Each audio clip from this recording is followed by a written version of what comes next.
Welcome to the Ku-ring-gai Council Public Forum. The Public Forum is an opportunity to share your views on any issues on the Council meeting agenda and on other general matters that are important to you. It provides an opportunity for councillors to hear directly from the community, understand the needs and concerns of constituents, and make more informed decisions. I'd like to acknowledge the traditional custodians of the land on which we meet today and pay my respects to elders past, present and emerging. I extend that respect to any Aboriginal and Torres Strait Islander people here this evening. Now, before we begin, I'd like to outline a few procedures in relation to this evening's public forum. I want to remind everyone that this is a public forum and we must all be respectful of each other. I remind councillors of their oath or affirmation of office made under section 233A of the Act and printed at the front of the business paper. All attendees must comply with the Code of Meeting Practice and other relevant council codes, policies and procedures. This meeting is being recorded and webcast live on Council's website. Councillors, council staff and speakers will be shown on camera. Attendees must refrain from engaging in disorderly conduct or making potentially defamatory statements. Any statements made and actions taken by individuals are those of the individuals making them and are not endorsed or supported by Council. Councillors, council staff and members of the public must ensure that mobile phones are turned to silent during the forum. Councillors and council staff must declare and manage any conflicts of interest that they may have about any item of business that is on the agenda this evening. A few reminders for our speakers this evening, as we have quite a few of you. Speakers cannot use or present any props, audio or visual material. Any written material must be lodged when registering or handed to staff. Each speaker has 3 minutes to address council.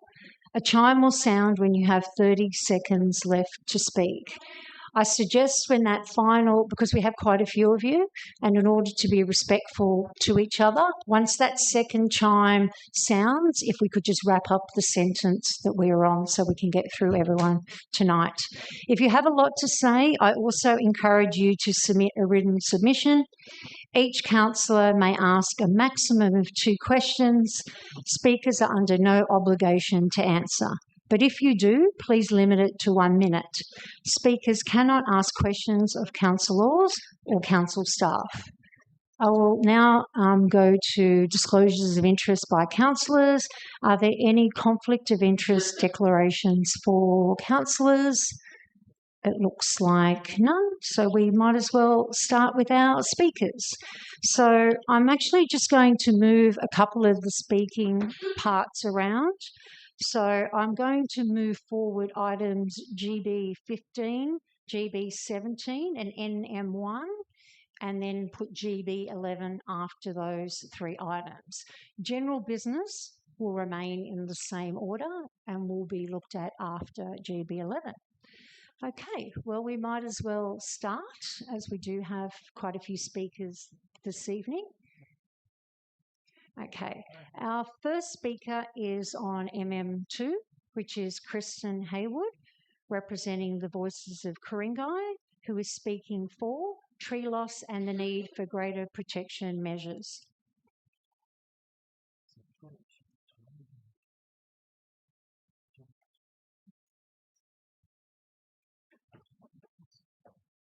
Excuse me, sorry, Kristen. Unfortunately, Madam Mayor, we have a problem with our timer, so we're going to be doing it manually until we can fix it. So with 30 seconds to go, Chris will ring 1 bell with 30 seconds to go and 3 bells when time's up. Okay, thank you. Sorry about that. Thank you. Hello. I rise to support this motion. Ku-ring-gai is called Sydney's Green Heart, and it's not just a nice phrase. It reflects something real, something we all appreciate about living here. A deep connection between our community, our environment, and the livability of this place. we call home. Our tree canopy is not decorative. It is foundational to our health, our well-being, our resilience, and our future, and wildlife. What this Merrill Minute highlights is a growing gap between what we say we value and what is actually happening here in Ku-ring-gai. We have strong strategies, we have targets, we have commitment at both council and state level, and yet tree canopy loss continues at an alarming rate, driven in part by development pressure, but also by something more, a system that is not deterring unlawful behaviour. When fines of between $3,000 and $6,000 can simply be absorbed into the cost of development, we are not regulating, we are signalling that that behaviour is tolerable. And how do we know? Because they keep coming down. I support this motion because it acknowledges that protecting our urban forest requires more than a policy intent. It requires enforcement that is credible. It requires settings that actually change behaviour, and it requires alignment between council, state legislation, and the broader system where decisions are made. Importantly, it's not about opposing development, it is about ensuring that development occurs within a framework that respects and preserves what makes Ku-ring-gai and our urban forests so unique. So if we are serious about safeguarding our tree canopy, not just words but in practice, then we must support measures that strengthen deterrence, improve accountability, and reinforce the value of our urban forests. So I commend Mayor Kay for putting this forward in a Merrill Minute. Thank you. Thank you, Kristen. Our next speaker is Janet Harwood on GB9, who is speaking for the Delivery Program 2025 to 2029, Operational Plan 2026 to 2027, Resourcing Strategy 2026 to 2036. And Janet, because I have moved GB15, if you could just remain at the lectern to speak about GB15 after this item, whenever you're ready. Madam Mayor, before I start, I just want to say I'm speaking on behalf of this little creature, which is a flying squirrel. Okay, Janet, there are no props, so Oh, I beg your pardon. Okay. I'll just leave the poo and the leaves of this little creature to be identified by council. Okay, this is coming off your time, so you may want to push on. The best thing that happened to Ku-ring-gai is that 8 out of 10 councillors were re-elected, and the 2 new councillors are absolutely with it, as they say. Together, we can fearlessly change the world, because this is Earth Week, and this public forum is for that. And I speak on behalf of the little creature. How many people know, and the delivery program part that I'm talking about is from 2025 to 2029. How many people know that 2030 is the year by which the world has pledged to protect 30% of the best lands for biodiversity conservation for the future? Not many. But our rightfully elected councillors are going to create a process to protect the future by protecting Sydney's most sensitive soils and seed bank. Spending $20 million on synthetic grass in critically endangered forest is the result of an expectation created by a powerful system which has captured the most valuable land for future kids and wildlife. And this is across the world, especially New South Wales. The system has created a conflict of interest between land use and land protection and is putting the blame on the elected government. The delivery of programs has cost residents and local ratepayers. Not only are dangerous local conditions being created by the loss of protected trees,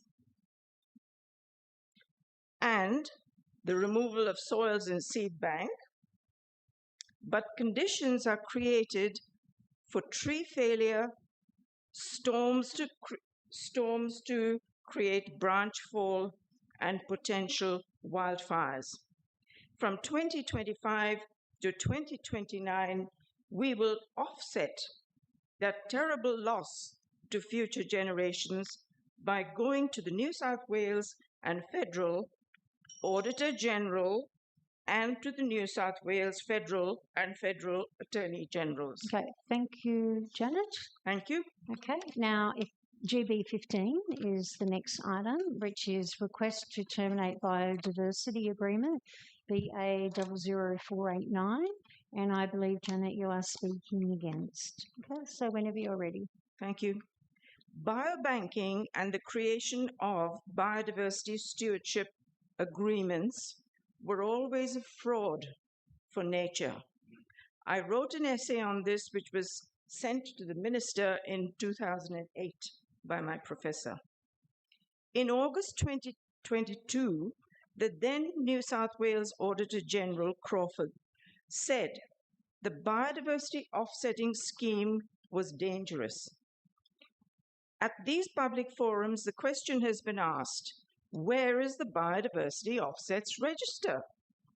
There is no answer. Losses in Tarahumara in particular, high mapped biodiversity, have been questioned, but there has been no answer. Recreational zoning in the Sheldon Forest Biobanking Agreement has been queried since 2015, but there is no answer. State capture has been destroying the local government areas in ecological integrity without offsetting that loss. Massive protected trees have been cut down, and ratepayers have paid $20,000 just for the crane. It seems councillors have not been told how the development and planning system has taken eco-assets without offsetting the losses. Concrete that has replaced mapped biodiversity in Tarahumara was never offset. How about offsetting by protecting and giving back the whole of the Norman Griffiths Oval to nature? Moreover, the losses will not be compensated if we don't do something like this, because the accounting system keeps environment outside and off the books. So cheating and destruction of nature will continue, and more biodiversity will be lost because there are ridiculously 4 zones to protect and 24 zones to use land. Can Ku-ring-gai and our councillors allow state capture to do more damage? Will the federal government allow even more eco-assets of soils, seed bank, fungi, and vegetation to be lost to future kids and wildlife? We hope not. We need a process to protect the future, what remains of it. Thank you. Thank you, Janet. Now we'll move on to GB 17, which is Planning Proposal 3229 Bridge Street, Pymble Business Park, PP 2025-1441. And we have 2 speakers. So the first speaker is Anthony Aosa, who will be speaking against.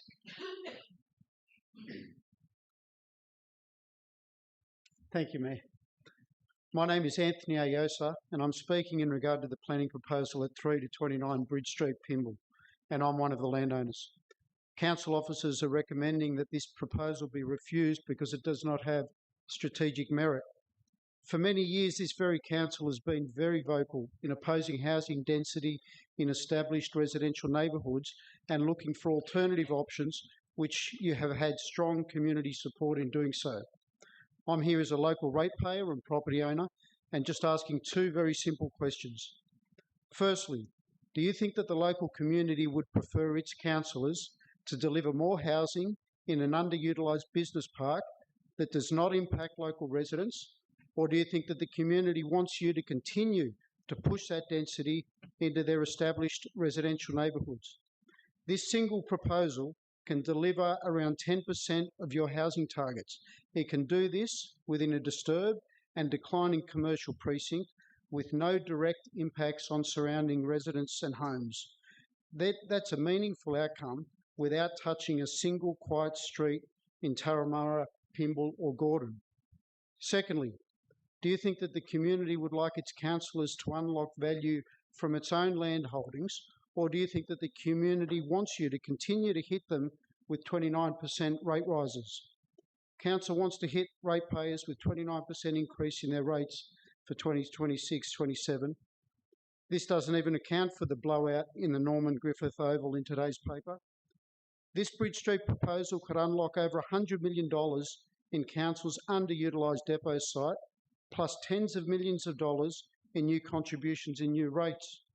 This could eliminate the need for some of these rate rises by local residents for many years and pay for the Oval upgrade many times over. Despite these opportunities, Council refused to meet with us landowners and is now seeking to even prevent this proposal from being tested through a gateway process. Council argue that they need more employment land, but that doesn't make sense when they're happy to continue to lock up 12,000 square metres of land to store mulch and equipment on their depot site.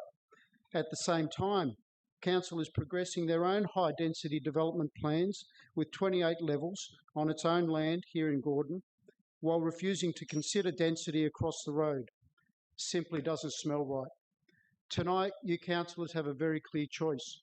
You can work with a committed group of landowners and direct density in an underperforming business park with no sensitive residential interface, or you can continue to push that density in established residential areas where the impacts on character, heritage and community will be far more significant. Council, as your own strategy is built on placing density in the right locations, this is one of those locations.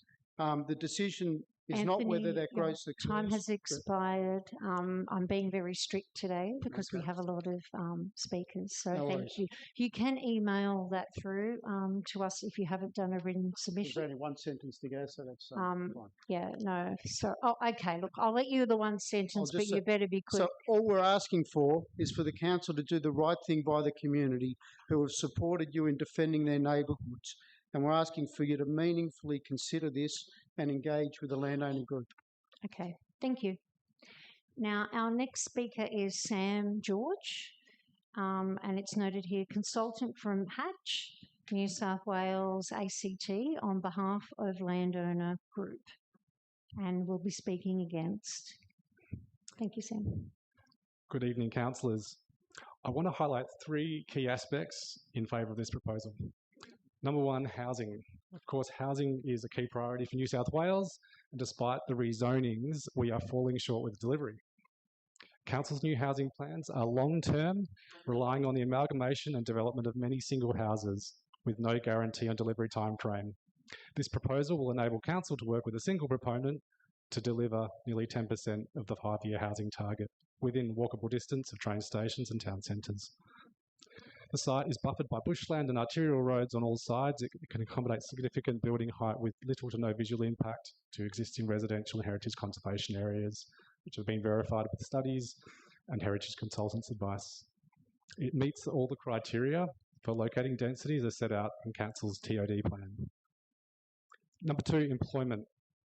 Contrary to the Council's planning report, there is no loss of employment land under this proposal. It will simply add an additional use of residential. All existing and realistic future permitted uses will remain. The business park does not contain industrial, warehousing, manufacturing, trades and heavy vehicles that could be incompatible.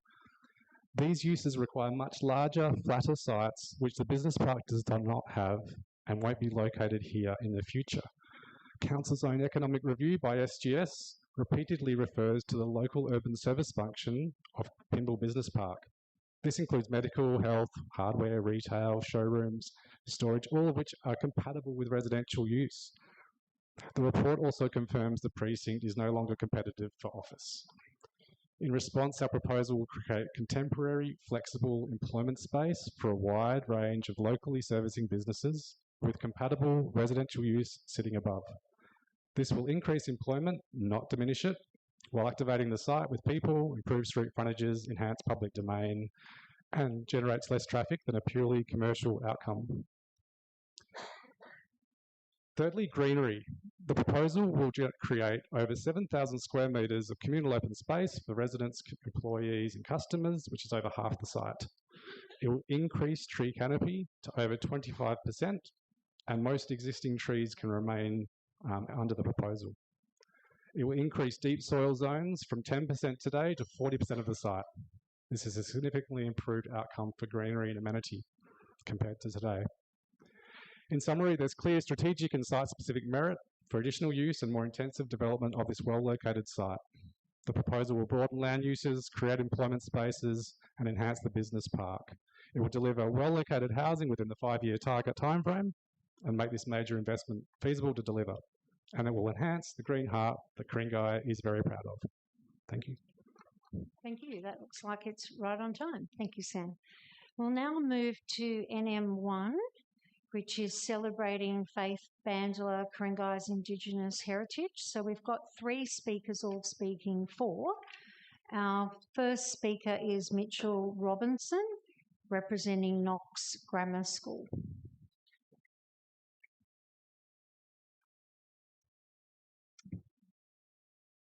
Good evening. Thank you for the opportunity to speak. My name is Mitchell Robinson and I am the Director of the First Nations Program at Knox Grammar School, speaking in support of this motion. Faith Bandler made a significant contribution to reconciliation in Australia, most notably through her leadership in the campaign for the 1967 referendum. Importantly, Bandler was not Aboriginal herself, yet she worked tirelessly alongside Aboriginal people in the pursuit of their rights. This is especially significant in the context of this year's National Reconciliation Week theme, All In, which calls on all Australians to take responsibility for reconciliation. In our local community, unfortunately, Aboriginal Australia is often something that's perceived as distant and something that exists elsewhere, and as a result, reconciliation can also feel quite distant as well. When we recognise local figures like Faith Bandler, it helps to challenge that perception, and it reminds us that reconciliation is not someone else's responsibility in some other part of Australia. So for our young people, particularly our non-Aboriginal students, Bandler provides a powerful example of what it means to stand alongside others and contribute meaningfully to change. At the same time, this recognition sends an important message to our First Nations students that their histories and futures are valued by this community. So Knox Grammar supports the proposal to name a park bench and a future park after Faith Bandler, as well as the establishment of an annual address as part of the Heritage Festival. We're also open to hosting this event, ideally in rotation with other local schools in the council area, and I've been in touch with colleagues at Abbottsley who are also open to hosting this event as well. Thank you very much. Thank you, Mitchell. Our next speaker is Lillian Gretel Bandler.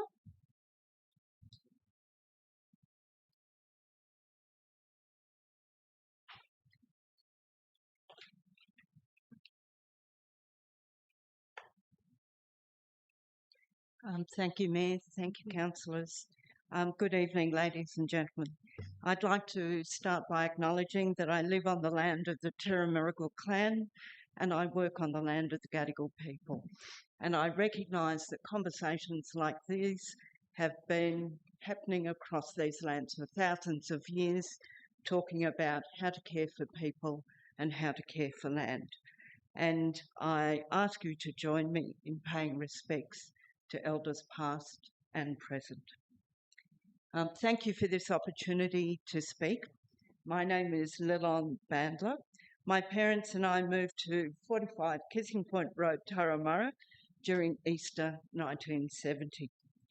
The motion and my previous speaker have outlined the public work of my mother, and I'd like to put a personal touch to this.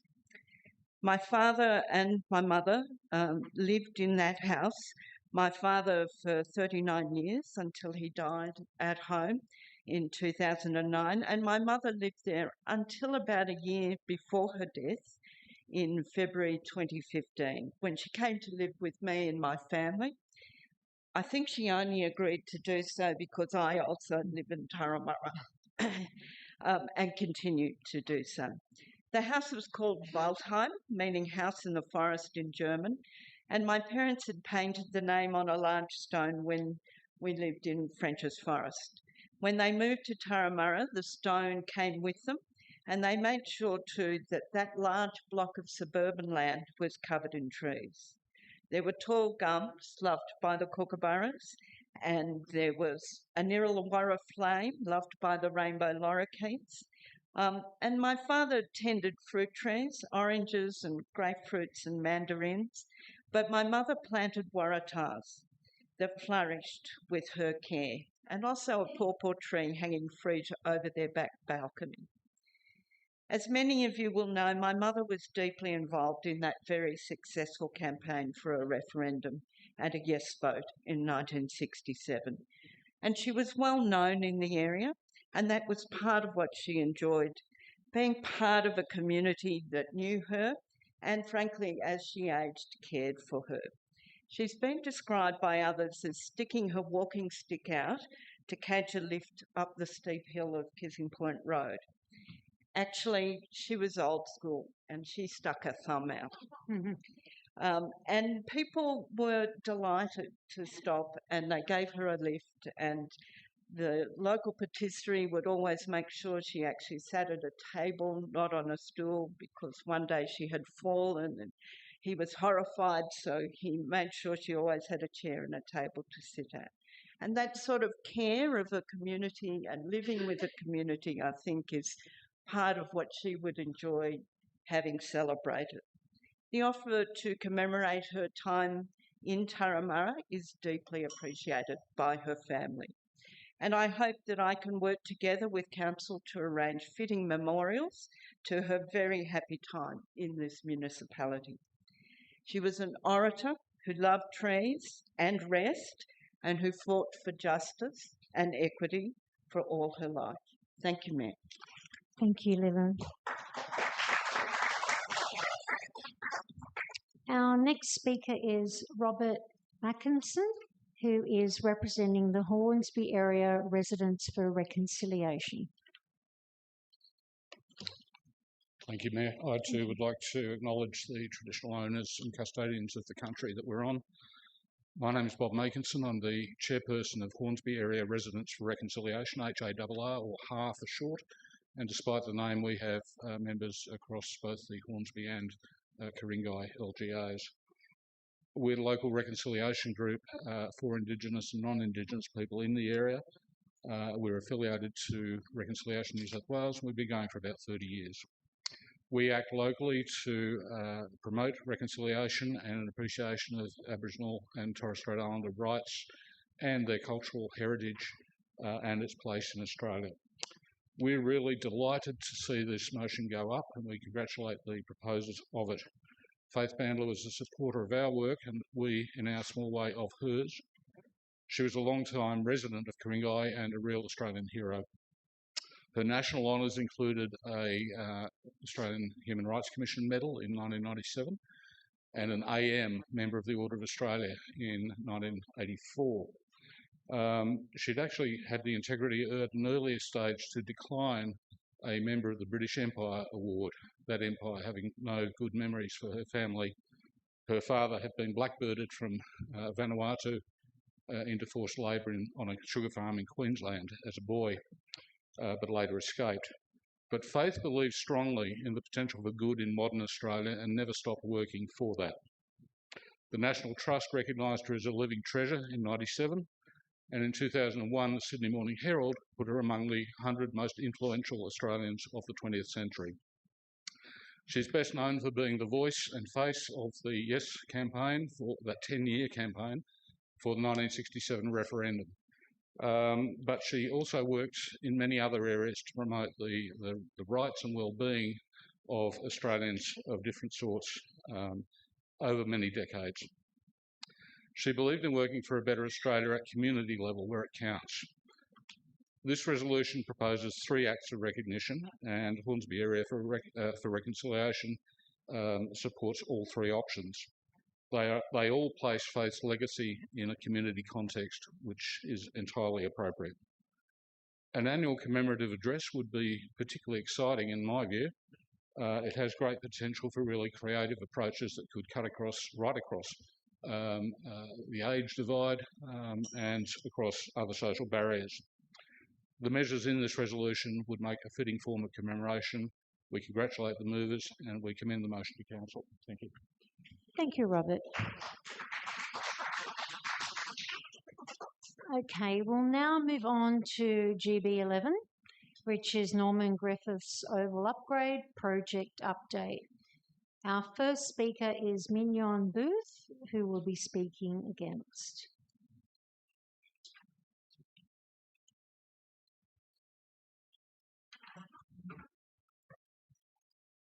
Doing the same thing over and over and expecting a different outcome is the definition of insanity.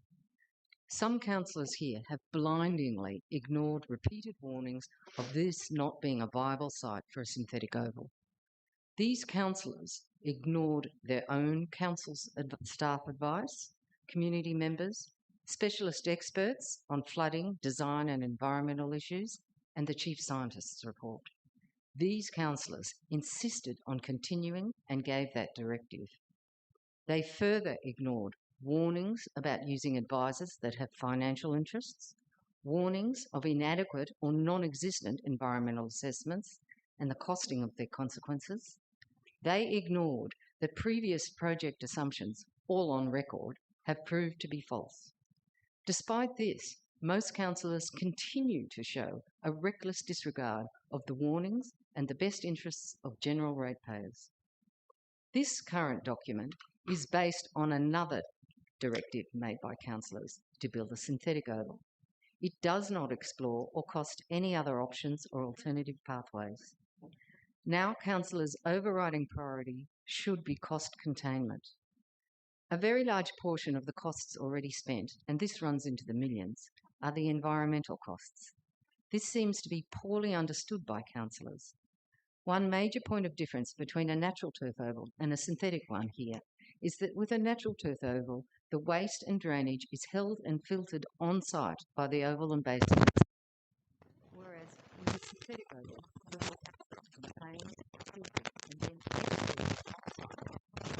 In the case of Norman Griffith, this export goes into a This designation means it is illegal with gross contaminants seen in the It resulted in the previous EPA's involvement with multiple tanks used to pump and truck away water and drainage.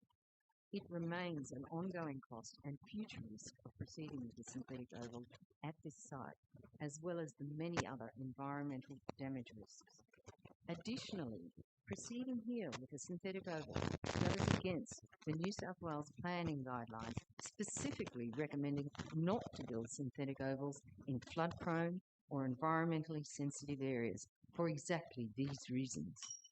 We request an independent, detailed numerical report of upgrading natural turf oval options here, with and without current substructure of lining storm-tech chambers and aggregate.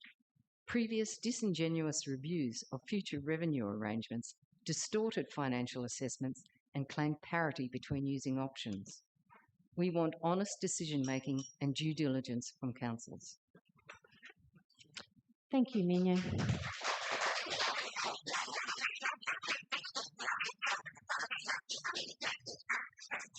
Okay, our next speaker is Kristen Hayward, representing Voices of Ku-ring-gai and also speaking against.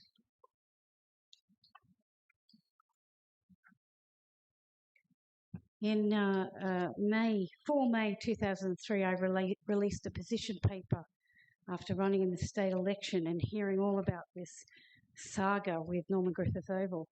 And here's part of the position paper. The Ku-ring-gai Council meeting minutes from 9 April 2019 Council meeting state, due to site complexities, it was determined that the project, that is Norman Griffith's synthetic turf project, was not viable.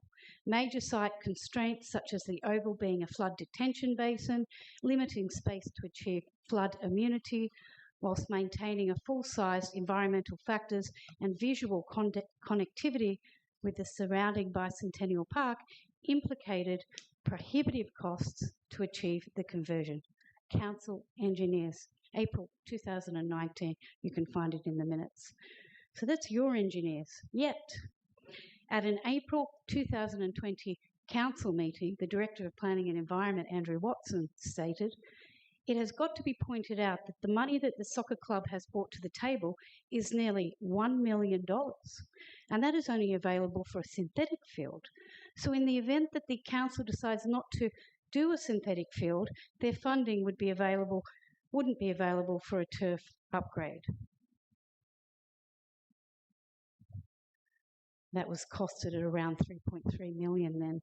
The community fought in a public interest case, which didn't win on a legal point, but was a technical point. Dr. Daniel Martin's review of hydraulic factors backed up your own engineer's report and outlined in great detail the issues with the hydraulics design. He was 100% accurate. That report was sent to all of you, some many times. At a community forum September 2025, before you voted to continue with this synthetic pitch, the community warned you that the financial modelling for a synthetic versus natural turf was incorrect. Only 2 councillors did their research, and I commend Mayor Christine Kay and Councillor Indu Balachandran for doing your research. Now you want to increase the budget to over $20 million after a wildly costly error. If you vote to increase it, we'll be back here again to add millions to the budget. We will. And we will demand once again to know at this juncture, after the truth was in your face, why didn't you consider natural turf at this juncture? Do the modelling for natural turf again, as the financial modelling you voted on was incorrect. If your job is just to rubber stamp what council reports are, then there'd be no need for you. You represent the best interests of our community, all of it, not just those that have the greatest lobbying power. Do the right thing this time.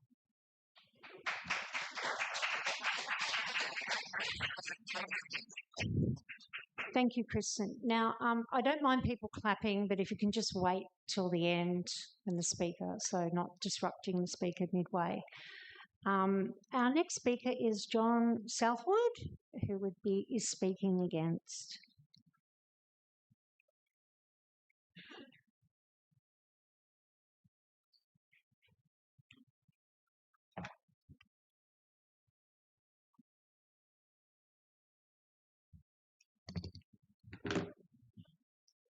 Whenever you're ready. Good evening, councillors. My name is John Southwood from Greenwich. I have some disclosures to make. Firstly, I was active in the campaign in Greenwich to maintain Bob Campbell Oval as a grass surface, as was my wife, Meredith Southwood, who is the current mayor of Lane Cove. Why am I here?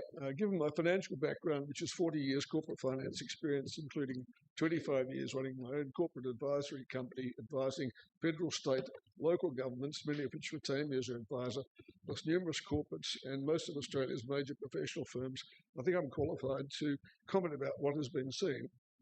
I've been asked to comment on a pro bono basis, and I'm very happy to do so, because I find this this motion for the next meeting to increase from 12 to 20, 66% increase without any financials available to the public or ratepayers, quite amazing. My next point is that when I went back and looked at the modelling in September of 2025, I found serious deficiencies. I'll run through these very, very briefly. The hours booked as a financial metric, a volume metric, rather than actual hours. Pricing for grass versus synthetic was skewed towards synthetic without any justification. There was no residual value in the analysis to show what is the value of the land at the end of the 30 years versus what is the value of the synthetic. They say we will not replace the synthetic at 30 years. Well, what are you going to do then? Turn it back into land? I don't think so. So that needed to be brought to account. And these factors will seriously skew the financial analysis. So what to do about it? The other factors are that there is no allowance for the loss of passive recreation. This is a very common thing to put into cost-benefit analyses. Loss of passive recreation. People give up dog walking, kids playing, etc. People put a value on these things, but that has not been brought to account in this instance. Residents are clearly losing value. Similarly, all costs to date have to be brought into an NPV analysis. It's no good just saying we're going to look at the 5 million upgrade without ignoring the 7 million you've already spent, unless you propose to write it off, and I don't think that's going to be the case. So what do I recommend? Firstly, an independent peer review would be what is called for here of both competing alternatives, thoroughly looking at all the costs and testing them. From what I can see, most of the assumptions in the Bridge for Two analysis were from vendors and were not widely tested in the marketplace for validity. Next thing, the Office of Local Government does issue capital expenditure guidelines for projects over $10 million. Council has now got to this threshold, and it's incumbent upon it to submit a report to the Office of Local Government. Even if it ignored the 7 million costs to date, 13 million to be spent means they have to complete a report for the Office of Local Government, not to rule it in or out, but to review it. Finally, the special review increase. So let me stop. Finally, I've got one more sentence. Finally, the special review of 29%, comprising the 4.4 and the 24.6. Part of that cost is to go to repay. I've got one just finishing. Just wrap up. Part of that cost is going to repay the St Ives Recreation Centre debt. How incredible is it that we're raising rates on the one hand to pay down debt on one recreation, and yet we're wanting to go in all in on another 8 million on a sporting project. Thank you, John. Finally, I'd encourage all John, councillors to come to Bob Campbell Oval to have a look at what has been achieved there, if they wish. Okay, thank you. And all residents, you are able to, if you haven't done a written submission, you are able to email all the councillors. So if you feel I have cut you off, there is an opportunity to send that email and submission through. Now, our next speaker is Tony Buttress, speaking against, representing Friends of Lane Cove National Park. Oops. Looks like Tony may not be here. Okay, we'll move on to the next speaker. We'll just come back in case Tony's running late. We'll go to Michael James, who is speaking for.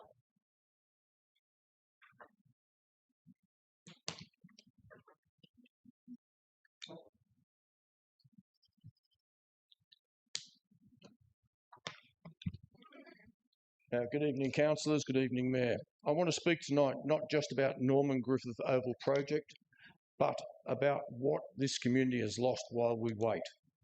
For years now, Norman Griffith Oval has been fenced off, dug up, argued over and left unfinished. Children who once played there have grown older. Volunteers have moved on. Families have lost a place that mattered to them. West Pymble Football Club has struggled to retain their members, and all we've seen in return is delay after delay. The hardest part for the community is not that mistakes were made, it's that we are still stuck in limbo. Norman Griffith Oval must be completed, and it must be completed in a way that properly addresses the environmental concerns so this community can finally move forward. Right now, the worst possible outcome for the environment is leaving this project unfinished. The council has already made its decision to proceed with the synthetic field. The ground has already been opened up. The infrastructure is already there. Keeping this project dragging on only deepens the damage, environmentally, socially and financially. Leadership is about standing behind the decisions to proceed with the synthetic field. Is about standing behind the decisions you've made and delivering something tangible at the end. For the broader community, the cost of the delay is real. Clubs are stretched, fields across the district are overused, families are losing access to healthy, positive activities that matter more than ever in challenging times. For the environment, the cost of the delay is also real. Completion will allow detention systems, water treatment and monitored outcomes. From an environmental standpoint, finishing properly is safer than stopping. Council must approve the additional 8 million so this synthetic field can finally be completed and protect the investment already made. I appreciate that approving extra funding is uncomfortable, But what would be far more irresponsible is pretending that delay is cheaper than, or safer option, because it is not. Do you finish what you started, or do you continue wasting money while delivering nothing? Strong environmental controls are now in place. The lessons have been learned. What is missing now is not more studies, it is commitment. Leadership sometimes means making decisions that are difficult but necessary. I urge you to approve the additional funding, commit to a clear construction timeline and bring Norman Griffith Oval back into use. Not next year, not after another review, but as soon as possible. Councillors, leadership is not about choosing sides, it's about delivering outcomes responsibly. A vote against this funding is a vote to prolong failure and waste more money. Finish the Oval, finish it properly, finish it in a way that respects the environment and the community, as we've waited long enough. Council needs to lead, and this is the decision that will restore confidence in this council. Thank you. Thank you, Michael. Our next speaker is Thomas Job, speaking against. Thank you, Mayor, councillors, staff, and all the public who have come here tonight. My name's Thomas. I've lived in Pymble, Gordon for the last 12 years. Before that, I was in Ryde. I've held many positions on sports clubs, including I was club president of the North Ryde Dockers,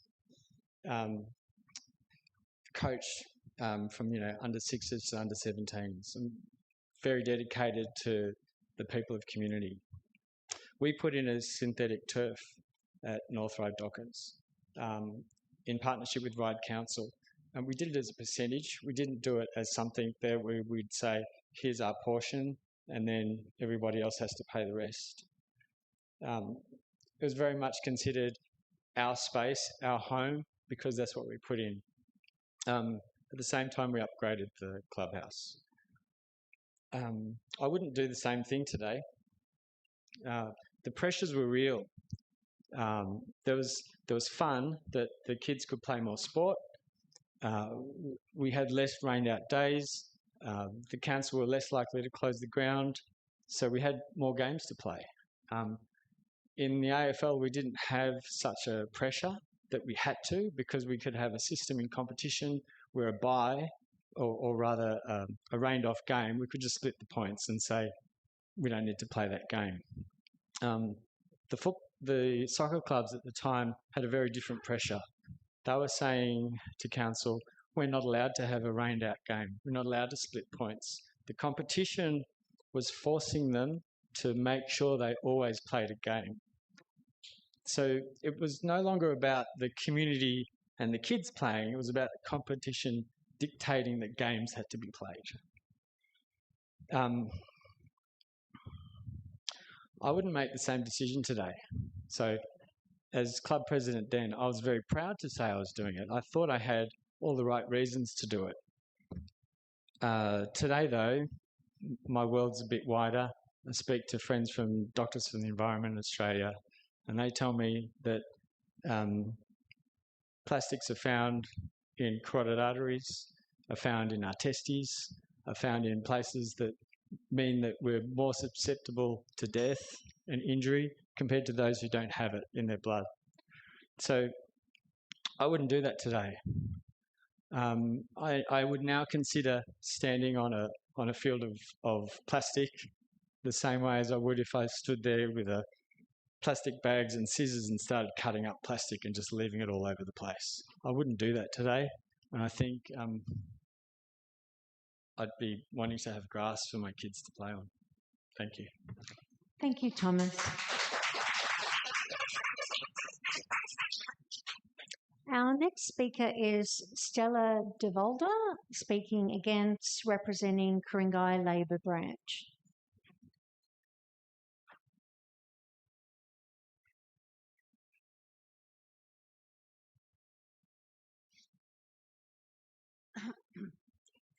Thank you. This is a bit different because I've got 3 minutes and 3 points. 1, artificial turf is a disaster. Many speakers can add scientific evidence to show how environmentally destructive it is. Second point, the site of the Norman Griffiths Oval is, in my opinion, inappropriate for a playing field. It has tight boundaries with little room for spectators. Being below a north-facing hill that is covered in trees, it is heavily shaded, particularly in winter. Third point, the Ku-ring-gai Bicentennial Park is one of the outstanding achievements of past Ku-ring-gai councillors and staff. With intelligence and foresight, they turned an unloved piece of weed-ridden land into one of the nicest parks in Sydney. Unlike Pymble Park, which is very much what you see is what you get, the Bicentennial Park is full of surprises. In 1987, the council engaged the leading landscape architect of the late 20th century, Bruce Mackenzie, to design the park with a bicentennial grant at a total cost of $2.2 million. The design brought together unrelated site activities into an integrated passive and active recreational area set amongst remnant parcels of forest and creeks. The park development involved substantial landforming, drainage works and watercourse development around preserved rock outcrops, quarry faces, geological features and remnant vegetation. The new park was constructed to provide lighting and irrigation, public art, a network of linked pathways including bridges and boardwalks, coordinated finishes, colours and park furniture, picnic facilities, community event space and significant planting of approximately 25,000 native plants to re-establish canopy and promote regeneration. How could a council that produced such a magnificent community and cultural asset mishandle the management of a mere playing field? The handling of the Norman Griffith Oval is quite simply a disgrace.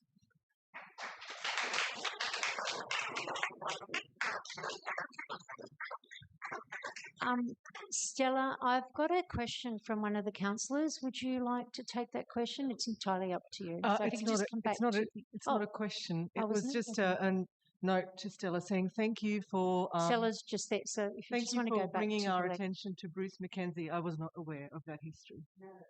Thank you. Okay. Thank you, Councillor Balachandran, and thank you, Stella. We'll now move on to our next speaker, Bronwyn Hannah, who is speaking against. Representing Friends of Lane Cove Council, Lane Cove National Park. That's right, isn't it? Yeah. Okay, thank you. Good evening, Mayor, councillors and residents.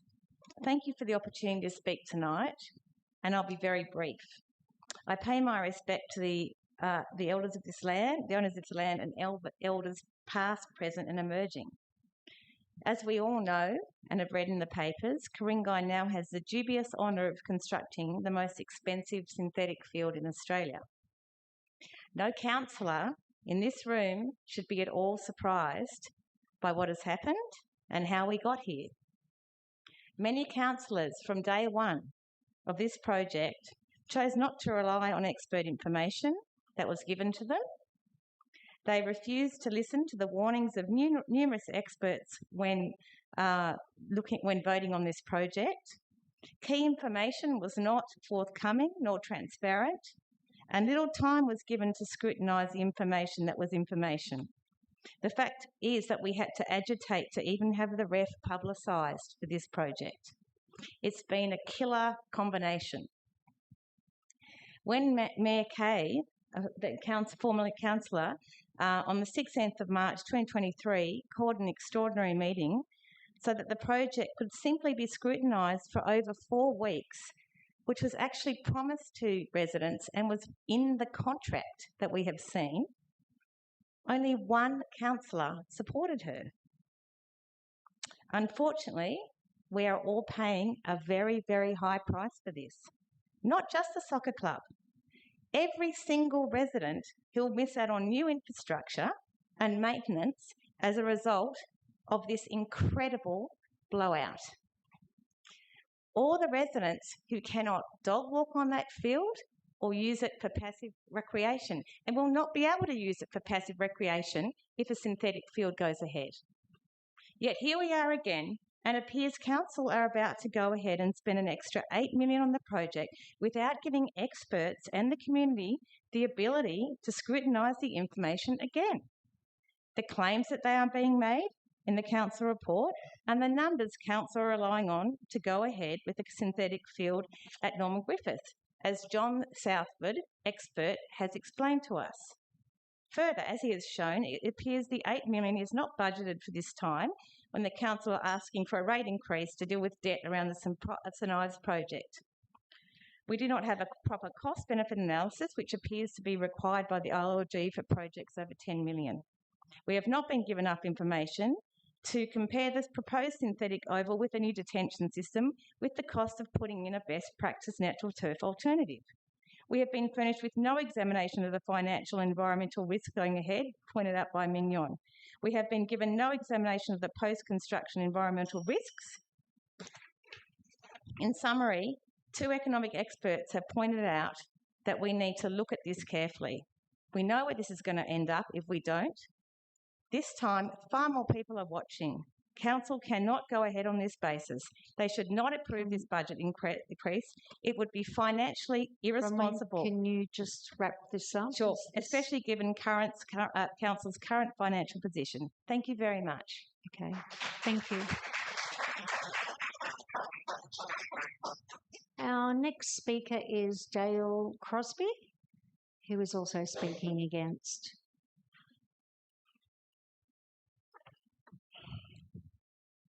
Madam Mayor, councillors, I want to address the revised budget for Norman Griffiths Oval. Now at $20 million, this is no longer just about building a sports field. It's about accountability, environmental risk, long-term liability, and whether council is acting on current evidence or outdated assumptions. The reality is this: the risk profile of synthetic fields has changed significantly since this project was last reviewed. Environmental laws have tightened. Penalties for water pollution have increased and the framework has shifted to a clear polluter pays model. If contamination occurs, as we've seen, council is responsible, not just for managing it, but for also funding the remediation. At the same time, new research has emerged. Studies from the New South Wales EPA and AusMap in the last 8 months have now linked synthetic grass to microplastic pollution in Sydney waterways, including Lane Cove River. These materials do not stay contained. They move through drainage systems into the wider environment. This brings us to runoff and biobasin management. These systems are being relied on as the primary control, but synthetic fields generate faster runoff, higher volumes, and different pollutants, including plastic fibres and chemical residues. And importantly, these systems are not passive. The New South Wales EPA is now placing greater focus on stormwater as a pollution source. Councils are expected to demonstrate, not assume, that these systems are working. This means regular inspection of biobasins with records. It means removing sediment and debris before systems clog, ensuring water drains properly after rainfall, maintaining vegetation so the system continues to function. And it means keeping pipes and outlets clear so polluted water does not bypass the system. These systems can fail. In heavy rainfall, they can overflow, allowing untreated water to leave the site. There is also the issue of PFAS. The federal government's November 2025 report elevated this risk, highlighting contamination of waterways and ecosystems and pointing to stronger regulation ahead in relation to synthetic turf. Independent testing of PFAS with TOF laboratory analysis, not manufacturer assurances, should be required. The National Measurement Institute, just up the road, can perform this test for about $500. Councillors, I urge you to defer this decision. You're being asked to commit to $20 million without properly costing alternatives based on correct assumptions. Experts have confirmed that a well-designed natural field would not require the same underground detention system. This alone could materially change the outcome. Right now, these risks, particularly around stormwater and biobasin performance, have not been properly tested. This is how we have arrived at a $20 million outcome. Don't lock in another decision based on outdated assumptions. Revisit the alternatives before proceeding.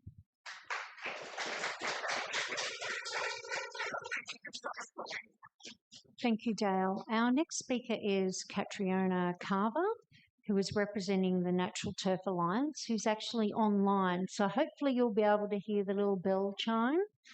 But let me know if you can't. We'll do our best.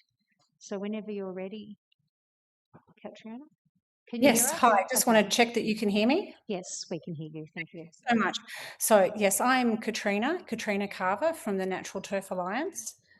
Thank you for having me online. The Natural Turf Alliance, who I represent, is an amalgamation of 22 community groups, which includes many from Ku-ring-gai, but also many from around Australia.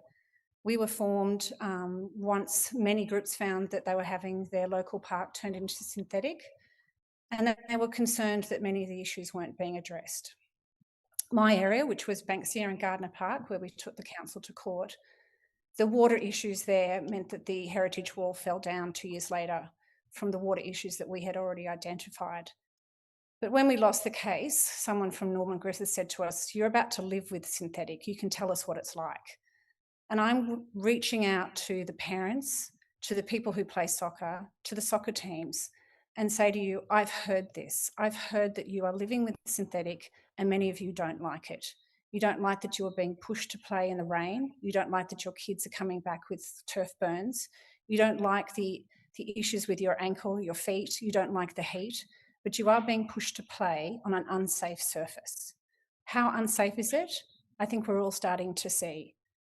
When we first looked at the evidence, much of it was coming from the US, from universities and from scientists, but it was a bit dismissed because it wasn't done in Australia, where we have the intense heat. When we pushed for the synthetic turf guidelines and the report, heat was one of the biggest issues. Now you'll say to me, this is not a rubber crumb field. It's true. But Penn State University said that a lot of the heat comes through the grass blades.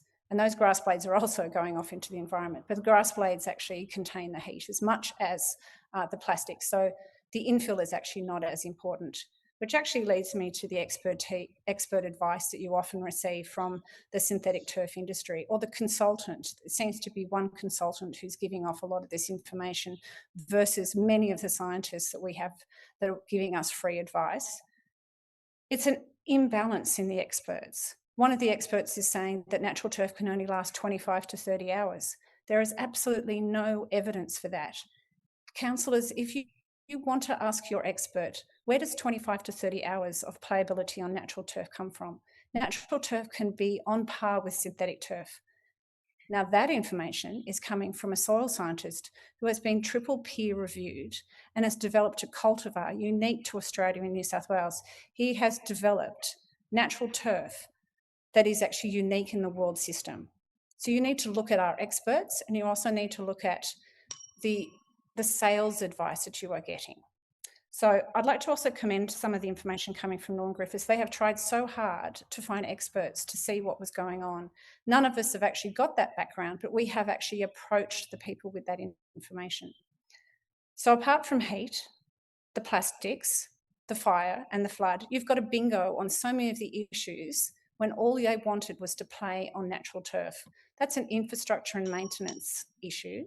And it can actually be done without having to replace the turf, without having to deal with microplastics, without having to see what other spectacular failure is going to happen with synthetic. Okay. We've been following... Katrina, can you just wrap that up if you Absolutely. don't And mind, look, because your time yeah, has no expired? And you can send an email through with your speech. That's not a problem. No, and I absolutely appreciate that, and I'd like to say that there's a very good report, and we will send that through to all of the councillors. And it is about the ability for natural turf to be on par and work in the Sydney system without all of the issues that come with natural turf, come with synthetic turf. But thank you so much for having the forum tonight and allowing me to speak. Thank you, Katrina, and I look forward to you forwarding that report on to us. Okay, our next speaker is Kieran Fitzpatrick, representing the West Pymble Football Club, speaking for.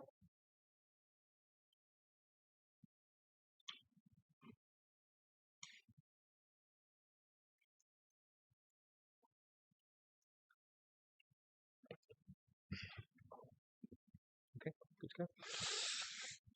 Good evening. You will hear many voices tonight, and I want to say at the outset, every one of them has a right to be heard. But I'd ask councillors to remember something as you listen. This community has already spoken, not once, not twice, but repeatedly, clearly, and on the record. The residents of this area have been consulted on Norman Griffiths Oval on multiple occasions, and each time the majority came back with the same answer: a synthetic surface. That was the community's choice. That was the community's voice. And this council heard them. You voted to proceed. You voted again and again. The decision to deliver a synthetic surface at Norman Griffiths Oval was not made in haste. It was made carefully, deliberately, and repeatedly by the elected representatives of this community. Norman Griffiths Oval has sat unusable for years. The disruption has already happened. The cost has already been felt by kids who couldn't train, by families who lost their community space, by a suburb that was told, be patient, it'll be worth it. The only question now is whether that sacrifice results in what this community was promised: a facility that was presented, debated, tested, and voted for, or something entirely else. Something the majority never asked for and never wanted. To step back from delivering a synthetic oval now would be to ask this community to absorb years of loss and hand them nothing they actually chose. I want to be direct about something. Our members are Ku-ring-gai ratepayers. They feel the financial weight of every decision made in this room, perhaps more acutely than some of the people speaking tonight who may not carry the same burden. And still, knowing that, they support completing the project as a synthetic oval because they understand that the cost of finishing as a synthetic oval is not so different from the cost of finishing with a natural turf surface. The difference is what you end up with. The people who filled in the surveys, they're not in this room tonight. The families who want their oval back, they're not in this room tonight. They're at home, putting their kids to bed, trusting that the process they participated in will be honoured.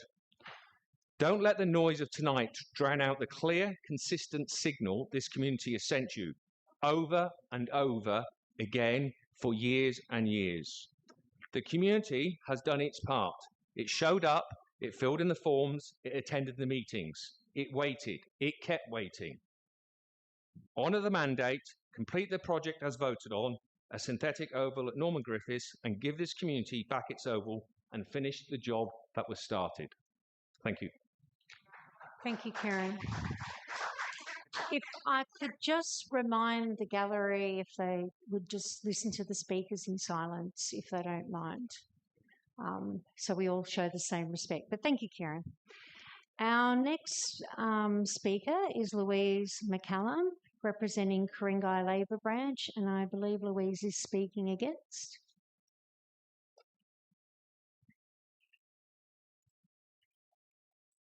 Good evening, everyone. I stand here tonight as a mother of 3 boys who are passionate about sport, and so I'm a huge advocate for sporting activities across Ku-ring-gai.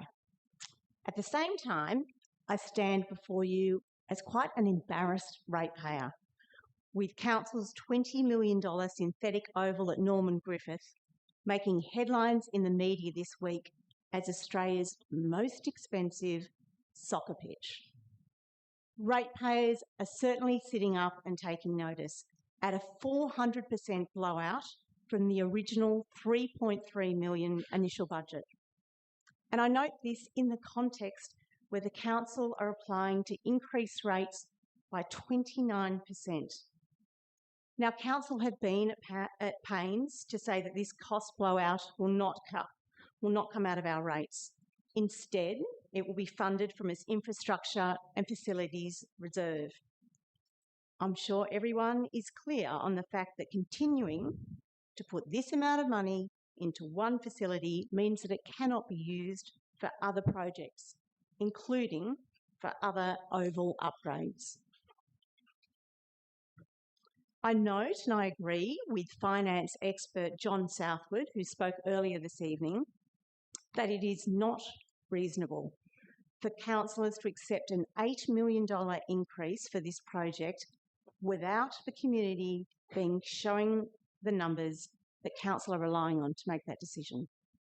John is exactly right in saying that until there is proper scrutiny and total transparency with residents regarding the basis of going ahead, councillors should not vote for this. We know that a lack of scrutiny and a lack of transparency around this project is what has got us into this mess in the first place. It's time to stop and really carefully consider the options before us. I do not support synthetic because it is clearly trying to make a square peg fit into a round hole. Now, council staff, when they first looked at this in 2018, got extensive expert advice on it. They commissioned 2 flood studies and concluded that the project was fundamentally incompatible with that site. They noted at that time it was going to be exorbitantly expensive, difficult to flood-proof and environmentally risky. Unfortunately, councillors still voted to go ahead anyway. The New South Wales Government synthetic turf guidelines, which were published last year, also made it very, very clear that this site is wrong. And they state on page 29 that synthetic turf sports fields should not be located in bushfire-prone areas and areas of high likelihood of flooding. Okay, thank you, Louise.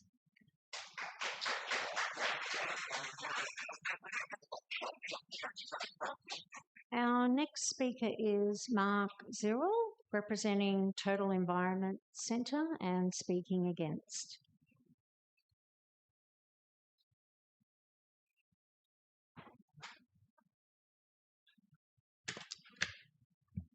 Thank you, Madam Mayor, councillors, council staff, members of the community. Reasonable people, when presented with new information, are entitled to change their minds. Moreover, it's a hallmark of good governance to make decisions in a changing world on the best available evidence and to correct bad decisions once they've been made. My name's Mark. I'm a campaigner from the Total Environment Centre, or TEC. It's an NGO since 1972. You might know us under our project name of AusMap, which has been running since 2018. It's the Australian Microplastic Assessment Project. It studies microplastic accumulation along shorelines, coastal areas all around Australia. I'd like to first thank Ku-ring-gai Council for their ongoing support of AusMap. You've actually done a lot of good work for plastic reduction and microplastic reduction, which I think is very important and a very good indication of Council's sincerity in the microplastic has been the risk mitigation interventions that have been proposed in this project. I think that's a testament to your concern about the issue. You've done a lot of work to try and make a bad product good, but essentially it is still a bad product, this synthetic turf. So I'm asking Council again to reconsider the previous decision and to seek an independent cost-benefit analysis of natural turf before endorsing the design changes. I think there are 2 major reasons and 1 future potential reason that justify Council remaking such a decision. The first one is there's a significant material change in the cost of the project. That's already been commented on quite a bit. But when Council are considering their obligations under the LGA, particularly in terms of sound financial management, they're to look at the long-term cumulative effects on future generations. Council should remain pragmatic. The costs spent on this project are already sunk. If you're looking at what is the best pathway forward, the question should be, what's the best value and the most environmentally friendly way to move forward together? Secondly, there's been a significant change in the scientific and community understanding of microplastics. And this is even just since the last decision was made in September 2025. So in January this year, we released our OSMAP report on New South Wales coastal waterways. And just keeping it brief, very broadly, a threefold increase in microplastics when comparing the 2018-2021 period with 2022 and 2025 across the Sydney region. I would also draw everyone's attention to the Senate inquiry on the impact of microplastics and other toxics on human health. And I will just finish, running out of time, with a quote from the Royal Australian College of General Practitioners. The available evidence strongly suggests that microplastic, nanoplastics, and plastic-associated chemicals are ubiquitous, bioaccumulative, and biologically active human health hazards. Exposure would seem to begin before birth, increase across the lifespan, and is associated with reproductive harm, developmental disruption, cardiovascular disease, immune dysfunction, respiratory and neurological impacts, and increased mortality. I'll put the rest in writing. Thank you. No, that's okay, Mark. You've actually also, you're in general business to speak on microplastics. You do Yes. have 3 minutes there. As a point of order, that was actually by mistake. Okay, so you don't want to OSMAP speak will again? come back to council in future, but we'll Okay. either do that through council staff or directly in this forum. Fantastic. Thank you. Thanks so much. Thank you, Mark. Our next speaker is Lizzie Tomlinson, speaking against.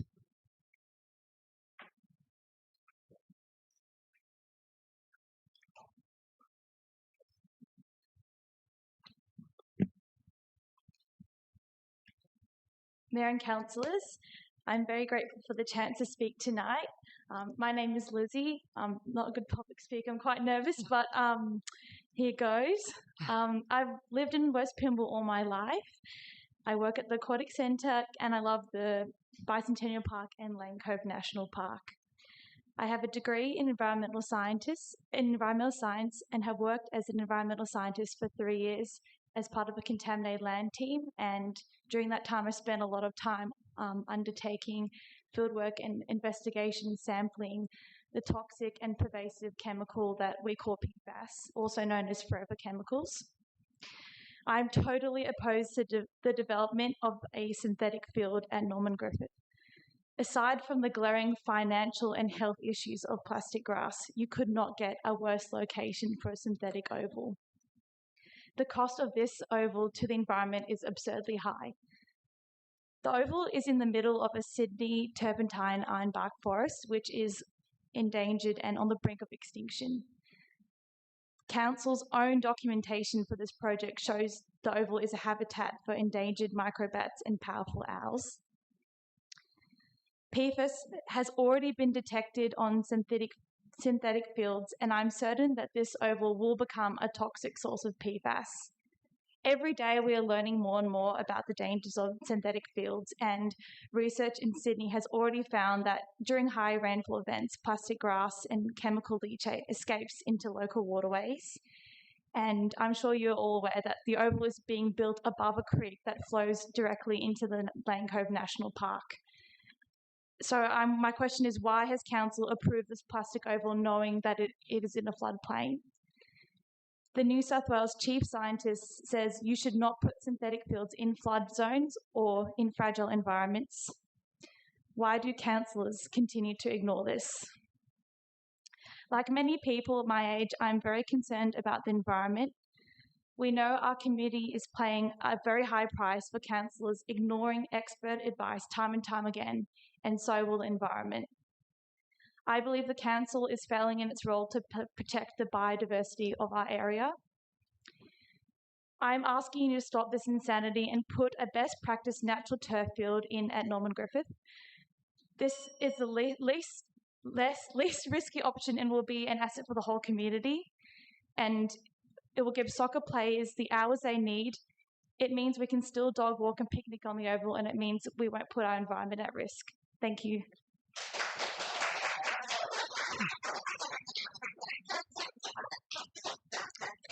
Thank you, Lizzie. You did really well.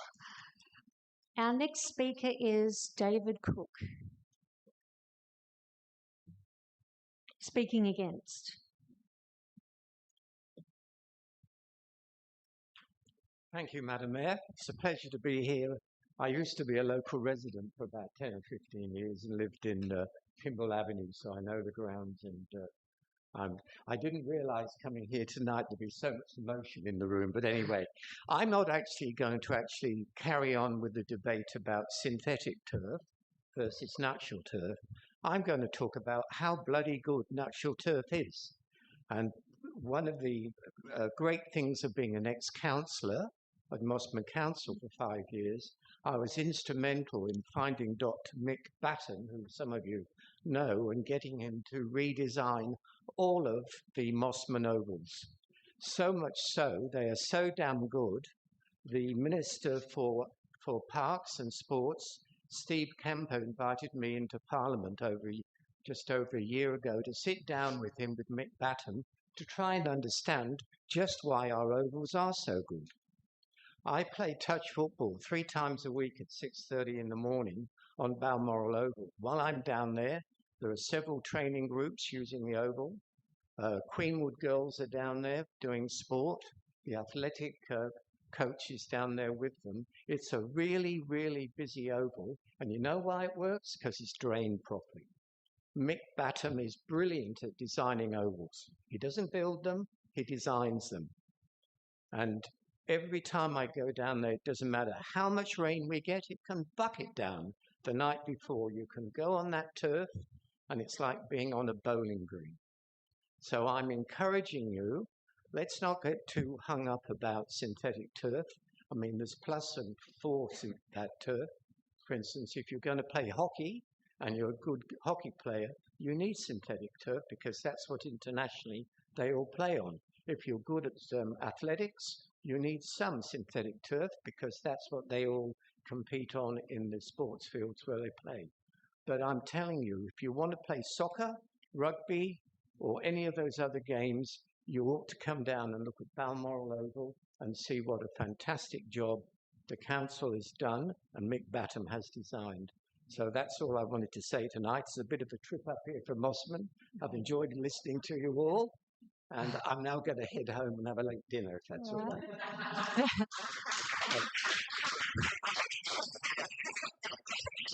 Thank you, David. And I think it's quite commendable that you get up and you're out at 6:30 a.m. 3 days of the week. So, yeah, good for you. Okay, thank you. Our next speaker is Peter Johnston, speaking against. I noticed the T in there. I noticed the T in the surname, Johnston. Yes.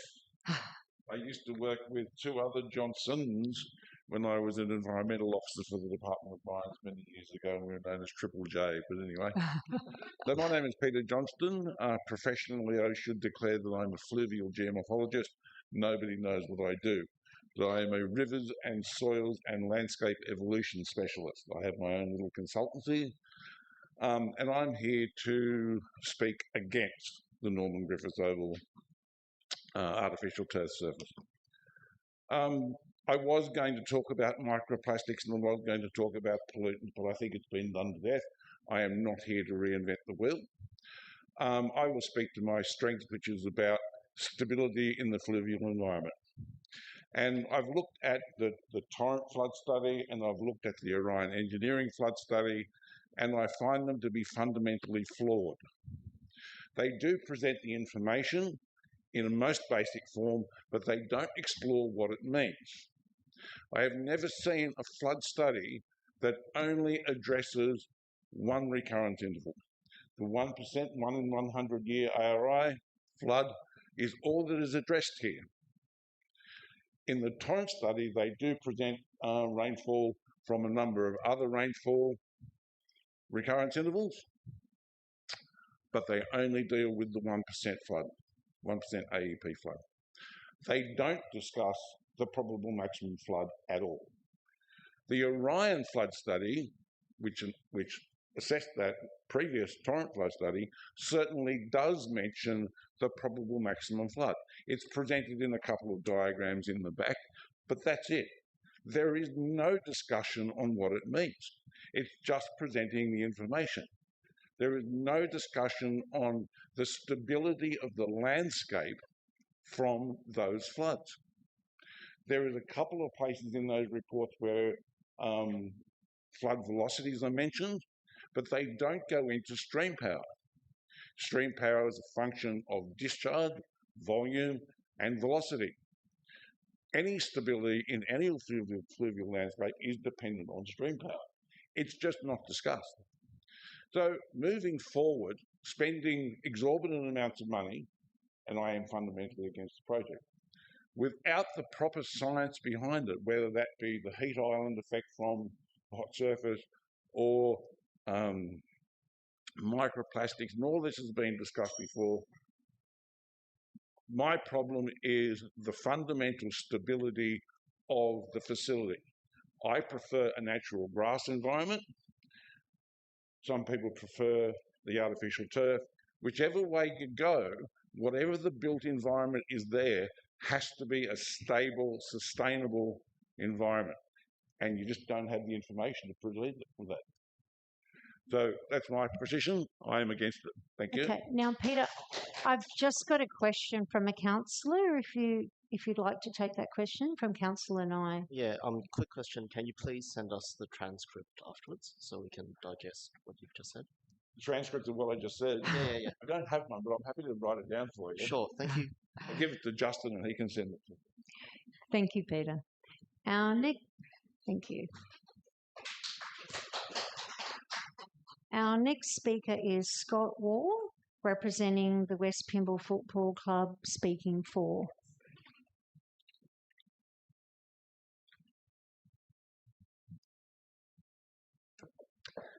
Hi everyone, and thanks for having us back here again. I think we're up to meeting number 30 to come and speak with you. Thank you. All I really want to say is please finish what we started. Okay, we all have discussed this to the end, as Karen pointed out. The decisions have been made again and again. Please just finish it. One of the people sitting here today against it wrote online this week, Norman Griffith should never be synthetic because it's a muddy bog. Well, for me, that's the exact reason that, of course, it should be synthetic, because you can't play on a muddy bog. So please finish what we started. A lot of discussion tonight on synthetic versus grass. I didn't believe that's what the point of today was. I thought this was about talking about completing or not completing the project. So let's look at that subject, and the community really does want you to finish what we started, please. I've also heard a lot about expert cost analysis. Now, expert cost analysis is easy when you want to make a point. You pull out what works for making your point. And we want to have financial credibility in what we're doing. And yet, other people here tonight took the council to court, cost $500,000 of cost, which is included in this $20 million, and none of them have offered a single cent back to cover any of those costs. So when we talk about financial responsibility, we maybe look at ourselves first. Now, $20 million grass pitch, ooh, that would be embarrassing. So please finish what we started. When we look at what Norman Griffith used to be, the muddy bog, and then in either mud or dust kicking around, it was also a big health hazard because so many people twisted their ankles in all the rabbit holes. We're now training up at Mimosa. My son is 15 years old. His team train at Mimosa.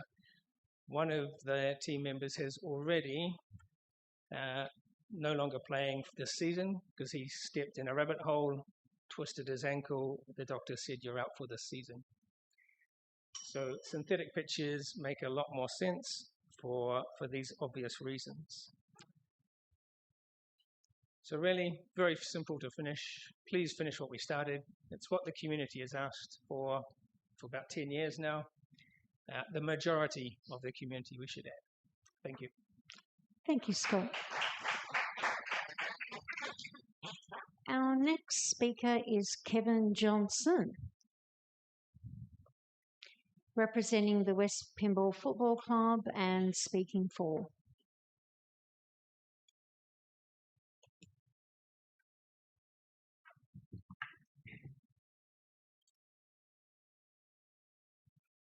Thank you, Madam Mayor, councillors, members of the community. Scott makes a good point. October 2020, the 2-month consultation before that meeting when the project was approved, in the survey, over 96% of people supported or strongly supported this project. This is a project that the local community absolutely wants. The NESROT report from a few years ago advised that we needed a 40% increase in ground capacity by 2036. That was pre-TODS, which is estimated from my anecdotal evidence to increase the population by somewhere between 20% maybe to 40% over the next 15 years. We're going to need these facilities for our community. The alternative to get more usage, so I did some anecdotal evidence, quite detailed. We get over 4 times the usage over a calendar year from a synthetic pitch than a grass pitch. It's the equivalent of going down the road to the national park, clearing bushland for 3 grass fields. Or instead, we can not remove a tree, put a synthetic pitch on, which, let's be honest, the technology is improving all the time. The report that councils have provided said there's no carcinogens or PFAS in them, and there's organic infills these days. So there's a lot of benefits. There's water harvesting benefits. I'm quite glad that we've gone back to the water tank solution, which was the original proposal. We're not talking about a floodplain here. We're talking about, like a lot of ovals, are designed to hold water in large rainfall events. The water tank underneath will hold that and slowly release it. Perhaps we can reharvest some for the bowling club next door, which, by the way, has really been struggling due to the pitch not being used and not having the patronage. So the last 20 years, we've had no increase in the number of fields that we play on in football, but there's been more than a doubling of the number of players, and that's going to increase. We need to plan for the future. Yes, there's a lot of inactive kids in the community. Okay, we've got about over 36% obese or close to, compared to the global average of under 20%. Only 25% of our kids get an hour exercise a day. This project isn't just for football, it's for the broader community. We saw during COVID, the people who used synthetic pitches, they were very popular. It's the broader community doing their exercise, schools, etc. So in a lot of ways, we're talking about a really good location there. There's lots of parking. There's a new clubhouse. It's part of the broader Bicentennial Park, where there's a lot of other green space as well. Let's get on and complete this project. We're talking about now over 75% of footballers are juniors. Okay, a lot of people opposing the project have come from far and wide here tonight. The community want this project.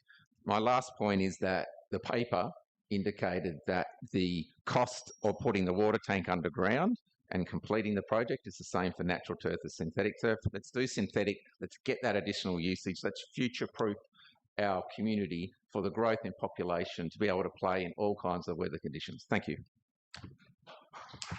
Thank you, Kevin.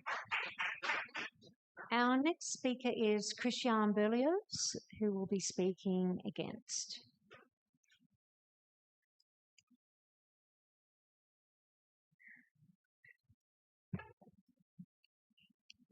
Madam Mayor and councillors, here we are again. I wish to refer you to the New South Wales Public Works Assurance Services that are attached to your meeting notes for business papers for next week. And just read it, because it does refer to the decision to go ahead, the budget. There's a genuine doubt that under the current global conditions, that even with an increased contingency, which they suggest of 5% on top of the usual 10%, to the current budget, that the current budget will not hold.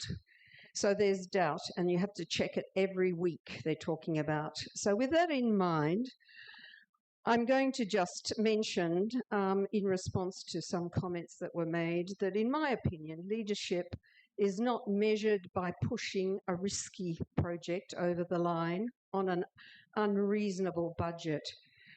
Leadership is about having the courage to stop when risk and budget no longer stack up.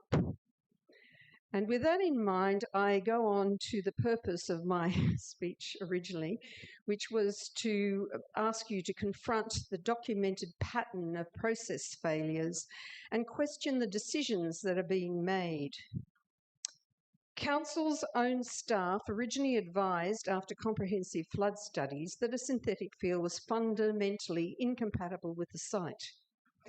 No comprehensive flood study was completed on the current design with its aggregate detention system. Council business papers of the 20th of October 2020 referred to, and I quote, Council completing a preliminary environmental assessment and concluding environmental impacts were reasonable. When Council sought the information under Freedom of Information, they were told it could no longer be located. That is the advice that Council, the preliminary environmental assessment was not available. Council's environmental engineer asked for third-party sign-off by a flood engineer. The review that proceeded was conducted by the engineer who designed the stormwater system. That is not independent review. The geotechnical report used for the project had been commissioned by the soccer club nearly a decade earlier for a different synthetic design. So the asbestos and unconsolidated field later encountered were never properly investigated. I understand that the construction contract was executed during the pre-election caretaker period without ministerial consent, contravening Clause 393B of the Local Government Regulations 2021. With that, I'll close and I'll send you a written... Yeah, that would be fantastic. Thank you very much. Christiane, thank you.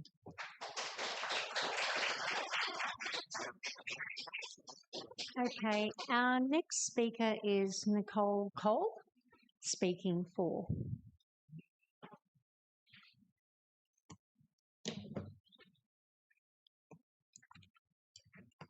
I would just like to say, Lizzie, you did a great job, even though you were nervous, and I'm a little bit nervous. I've never been in a room like this either. My name's Nicole, and I am the president of the board of the Northern Suburbs Football Association. I'm elected to this position by the 30 clubs that sit in our association to represent them in the interest of football across our region. Our association is supported by 5 different LGAs and represents more than 17,000 players.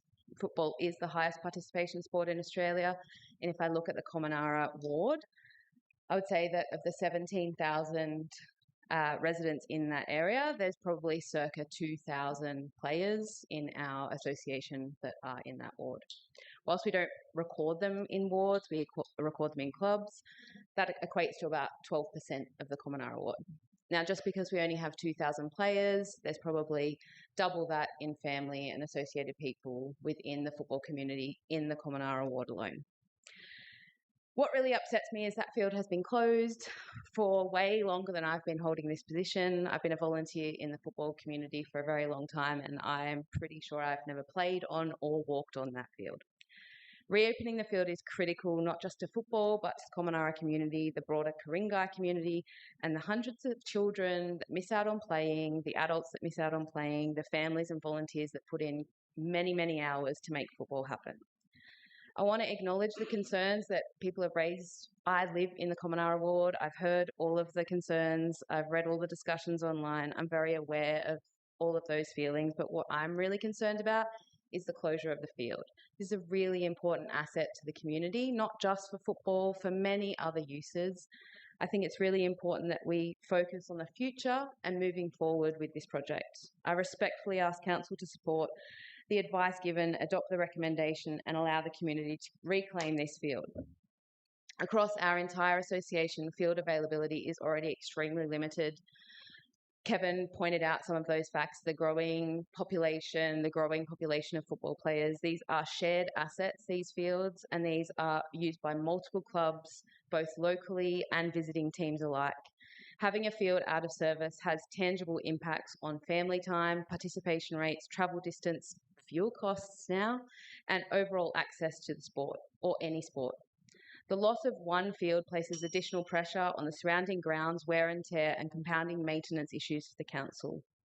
With less sport played in the area, it has other impacts on small businesses, including probably the bowling club that's right nearby. Our community deserves access to its local facilities, and this field should be back in use for the benefit of the whole of the Commonara and Ku-ring-gai and all of the people across our association that just want to play football. So again, I respectfully ask Council to support moving forward and giving this community back the ground. Thank you. Thank you, Nicole. And well done. There was no, I didn't, see that you were nervous. So well done again. Where's your boot? So our next speaker is David Taylor, who is speaking for. And last time I saw him, he had a boot on his. I did have a moon boot from falling at a non-synthetic turf pitch, but we won't mention that tonight. Thank you, Mayor and councillors, and everyone here tonight. I'm here representing the Northern Suburbs Football Association and the 30 clubs and 17,000 members. I would just like to thank and acknowledge everyone that has spoken tonight, and I understand that there are people who care deeply about this area and how their rates are spent. Those are very fair concerns and obviously deserve a proper response. I also want to say that respectfully, tonight's vote is not a debate about synthetic versus natural turf. That decision has already been made in September last year. The vote in front of you is narrower. It's about endorsing a better design and approving a budget to actually get this project finished. That's the matter of hand, and that's what I'd like to speak to. I don't want to claim to be an expert on synthetic versus natural turf. I can show you data on 11 out of 18 rounds last season impacted by rain, games lost, minutes lost, kids sent home. That's a conversation I'm happy to have with anyone in this room, but again, it's not the conversation we're here for tonight. First, on the process, councillors have asked for an independent review and they got one. The New South Wales Public Work were engaged to provide assurance on the design, the cost and the program. They ran a formal assessment on the stormwater options and recommended the most suitable solution. That is recommended now and it's in front of you. The process council puts in place has done its job, and the question tonight is whether council will back their own process. Secondly, on the money. Now, obviously, 20.2 million is quite a confronting and scary number, but the report is clear that 12.7 million has already been spent. It's the same cost increase that would happen if natural turf filled because the underground drainage system is required either way. Stopping now does not save ratepayers a single cent. It's as simple as that. It just means the community get nothing for what has already been spent, and is the worst possible outcome for every single person in this room, no matter which side of the debate you sit on. Third, and this is who it's for, Norman Griffith serves our entire community. It's a place that gives year-round access to all residents and users. Women and girls' participation continues to grow season on season. This is not a project for one club, it's not a project for one sport. This is a project for the next generation of kids and next generations of families in this community that want to have access to a field close to home. Games have been displaced across our association, volunteers are tired, I'm tired talking about it, families are driving further, and every month of further delays is carried by kids and families who just want to be active and play sport. Councillors, you've asked for an independent process, you've got the advice, please back your own process, back the recommendation, and let the community get their ground back. Thank you. Thank you, David. Now, our last speaker on GB11 is Rob Hanna, who is speaking against, and then we'll move on to general business.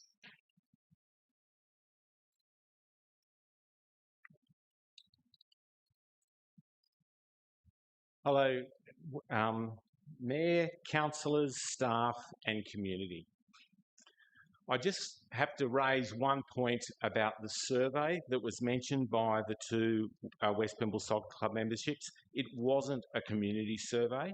Most of that survey went to the West Pymble Soccer Club. It wasn't representative of the whole community. And so to say it's a community survey is just untrue. $20.2 million, and it's not even full size. It's been said before, but Norman Griffiths is an inappropriate site for a synthetic pitch, stated by various experts, the chief scientist, and on the 9th of November 2019, even Andrew Watson said so in the Ku-ring-gai Council meeting. So why is no one listening? Some councillors and staff appear to be in a synthetic turf echo chamber. So whilst you remain in this space, you will continue to get suboptimal and expensive results at the taxpayer's expense. Please don't expect this $8 million overrun represents the end to the cost blowouts. Until there is a fixed cost to complete the projects, the costs will continue to climb. A few months ago, Bridge 2042's analysis, which appears to be in the same echo chamber with their poor analysis between natural and synthetic options, if you change two assumptions to be more realistic for natural turf, namely the hours and the higher rate, you get the opposite conclusion and a $1.6 million swing in favour of natural turf. But despite the bias, they did display cost parity between the new generation natural turf and synthetic. So now synthetic has received an $8 million blow-up because a detention tank of the same size is not required for natural turf. I repeat that, it is not required, nor is the detention basin. There is not an oval in Sydney that has a bio detention basin for a natural turf oval. It was put in there just to try and equate the costs. It's complete tish. The proposed $8 million increase is effectively, so there's no need for the increase, to increase the budget because the biotension is not required, and the field for a natural turf, because there's no bio basin, could actually be larger and you might even be able to get a full-size pitch.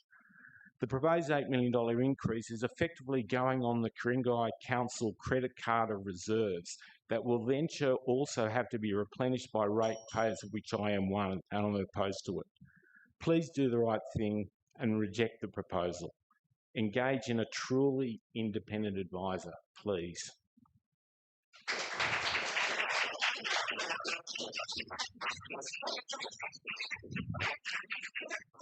Thank you, Rob. Now we'll move on to general business.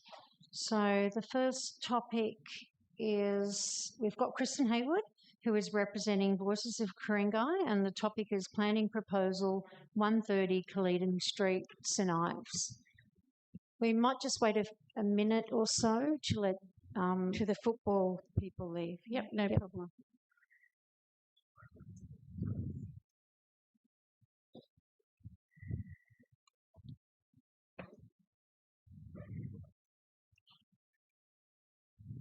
And as you leave, I want to wish you well, because we want a natural turf field for you too, so you can play soccer again. Thank you, Chris. So 130 Caledon Street.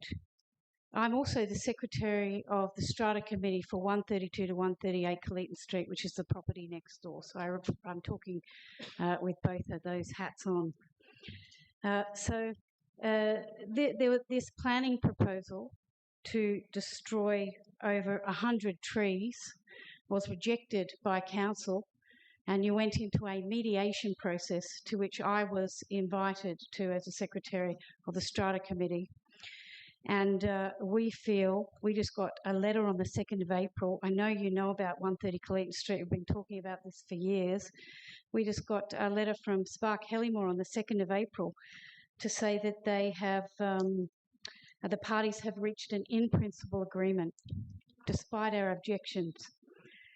And when we looked at the plans, and John, who resides at 132 Caledon Street, and we'll talk probably in more detail, I can say that we were absolutely sold out. The community was sold out. We are looking at now 60 trees from the Blue Gum High Forest that Ku-ring-gai Council has sacrificed here. That's how many trees from the Ku-ring-gai, from the Sydney Turpentine Ironbark Forest, the Blue Gum High Forest. So these are trees What have I got? You've got, yes, the Salinga blue gum.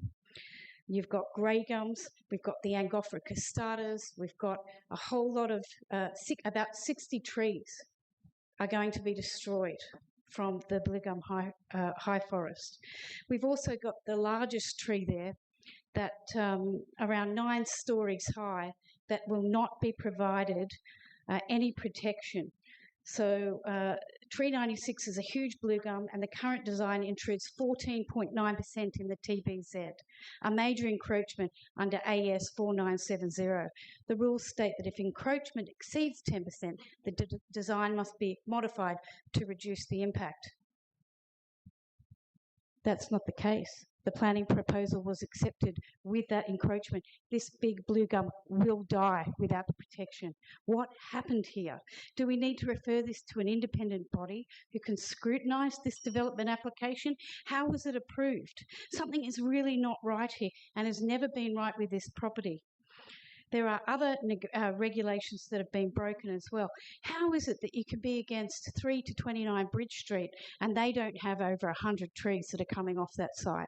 How can you be against that and you're not against 130 Coleton Street with over 100 trees, 60 odd from the blue gum high forest?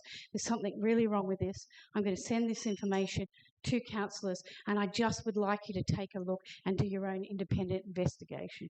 Thank you. Thank you, Kristen. Our next speaker is Janet Harwood. The topic is Statistic Developmentism, a growing national tragedy. Ku-ring-gai and Tarahumara are indicators. Madam Mayor, it's statist developmentalism. In other words, state capture. Okay, thank you for clarifying. I just want to repeat what was said earlier. Half the problems of Ku-ring-gai are the result of an expectation created by a powerful system which has captured decision makers and the public. The system has created a conflict of interest between land use and land protection and is putting the blame on elected government.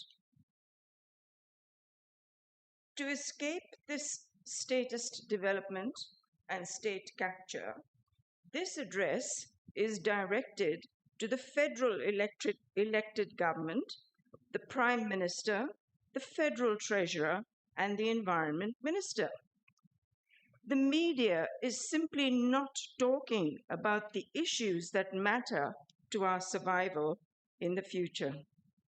These kids that are playing on these synthetic fields face a convergence of crises: biodiversity, insect decline, insect extinction, and climate.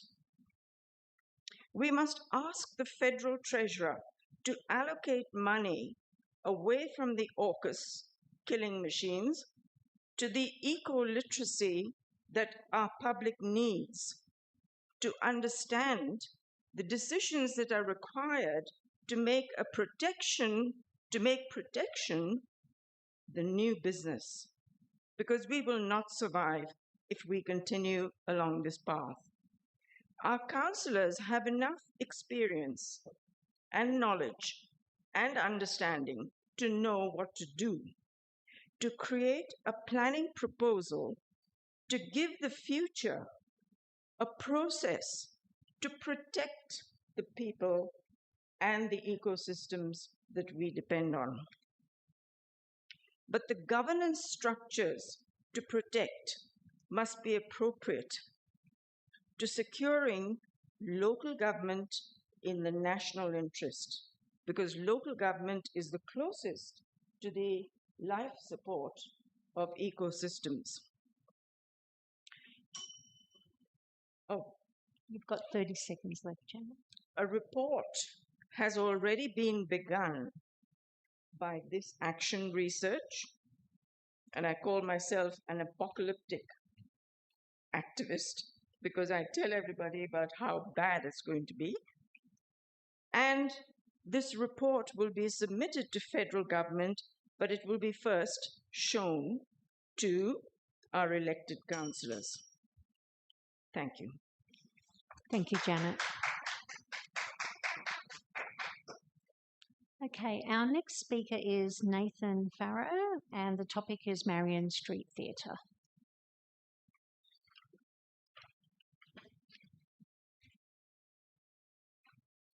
Good evening. Thank you for listening to me at the end of what appears to be a long evening. My name is Nathan Farrow. I am the Archive Manager at the National Institute of Dramatic Art, NIDA. I'm also an advocate for the creation of a Sydney Performing Arts Museum, and I have a long history with small performance spaces and community theatres around the Sydney area. They mean a lot to me. And so when I heard people had been talking about Marion Street, which of course has been closed for some time, and the possibility that it might be reopened again one day, I was interested to come and tell you a little bit about how theatres like that affect the community and how people still remember Marion Street. Small theatres have been a very important part of my life. My parents met in a small theatre, community theatre in Rockdale, that only existed because it was supported by the council, so I wouldn't exist without that. My siblings and I, and many of our friends, grew up in sleeping bags at the foot of the stage. We were called the sleeping bag kids. We watched rehearsals, watched our parents perform, and learned. And many of us grew up to be actors, writers, directors, producers. My sister is a lecturer in performing arts at Griffith University and wrote a production of Alice in Wonderland that's been performing in London recently, all because we had that space to grow up. I met my wife in a community theatre in Rockdale and proposed to her on opening night of Boeing from the stage. And because half of Bayside Council was in residence that night, we all ended up on the front of the paper the following day. These are stories that can exist because councils carve out space for theatre and for the arts. When you spend the money and the resources with which you're entrusted, you shape communities. And that's one of the most important jobs a council can do. In Heritage, we call it placemaking, but really it's just another name for community. And if you spend all that money on a wonderfully appointed oval, as I believe you may have from listening tonight, you're going to get a community that cares very deeply about sport. Kids that are fit in their body, and people that want to come here and talk about that and be deeply engaged with sport. And the same thing is true of theatre and the arts and music. So I'd like you to consider, as people said tonight, if you close an oval for a couple of years, that has an effect on a generation of people coming up behind them. Consider what happens when you close a theatre for 5, 10, 15 years. That's a childhood. That's a generation of people who didn't have the opportunity like me to grow up and think that theatre is something that happens in their own streets. They'll think it's something that you have to go to Chatswood for or go to the city. It's not something that happens in their own area. A lot of people reached out to me this week from the industry in general to talk about how much they remembered Marion Street. My sister in Brisbane, and she called one of her best friends who works for the New South Wales Arts Council. Marion Street is well remembered.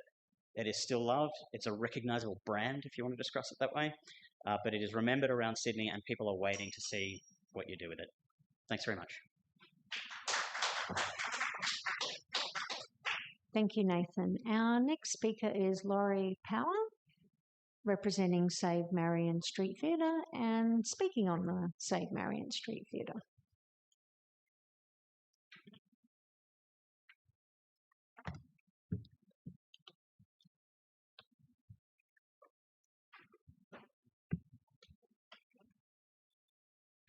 Madam Mayor, councillors, my name is Laurie Power. I'm here to speak to you in relation to the matter of the reopening of the Marion Street Theatre. After all the invective tonight and the highly persuasive arguments going forward, backwards and forwards, I'm not going to enter into that sort of polemic tonight. What I'm going to do is to tell you a story, to me, symbolic of the reasons why this project needs to go ahead. As some of you may recall from my previous appearance before you, I spent many years as a classroom teacher. And one of the experiences I had then stuck in my mind and heart. I taught many different subjects, but one surprised me a lot. I was teaching in a Catholic school in Chatswood. Some of you would know St Pius X College. When I was surprised by the deputy asking me to teach religious studies. He knew I was not a Catholic, a Protestant indeed, and a charismatic Pentecostal to boot. And you're teaching religious studies to Catholics? Well, he explained his reasons and I went ahead.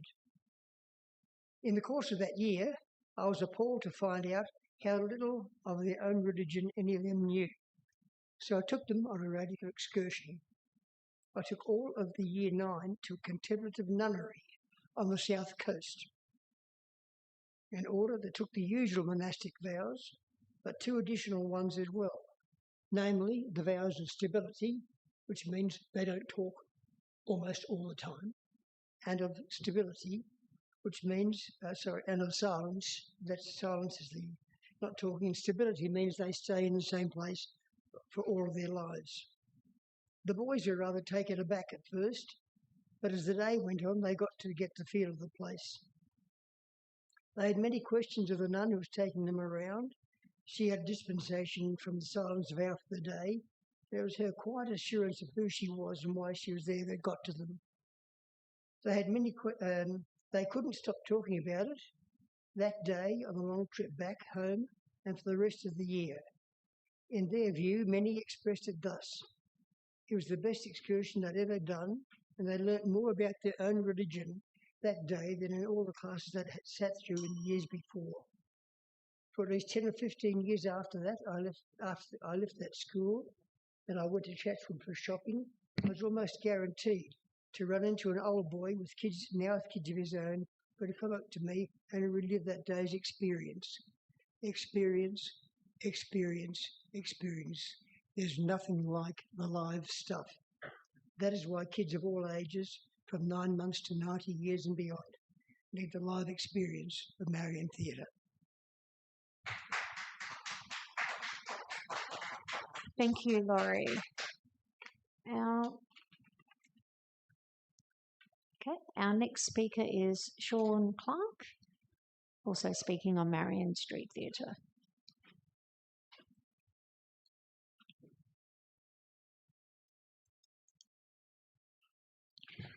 Just before I start, Madam Mayor, Councillors, thank you for the opportunity. I think it's great that even now in 2026 we're still discussing arts and sport together, because it's a great foundation for society. So with that in mind, let me read what I have prepared. My name is Sean Clark and I've spent over 30 years working in theatres, in major venues and community spaces, just like Marion Street. I'm here tonight because I believe reopening Marion Street Theatre is important. Not just because of what it was, but because of what it enables. Every artist we celebrate, whether it's Jackie Weaver or Tony Sheldon, they didn't start on the big stage. They started in places like this. Small theatres, local rooms, community stages. Theatre is no different to sport.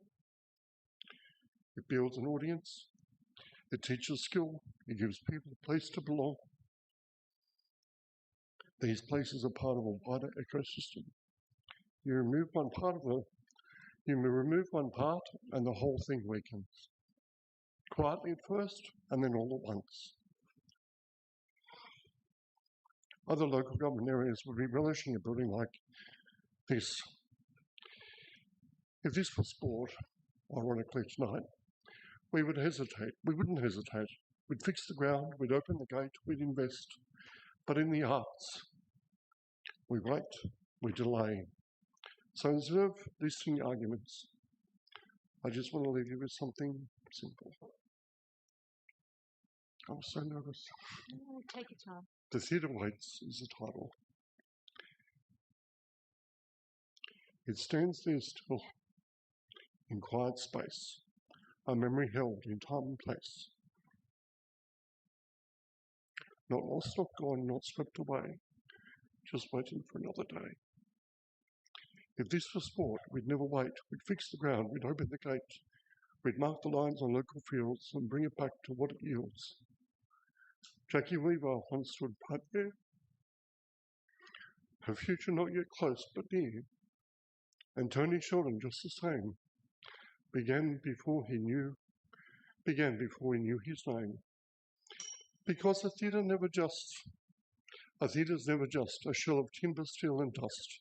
It holds a town, its living heart. So open doors and raise the light. Bring back the stage, restore the heart. Councillors, this isn't about looking back. This is about reopening this theatre that matters not only for the generations here, but those who are coming in the future. Thank you. Thank you, Sean. Oh.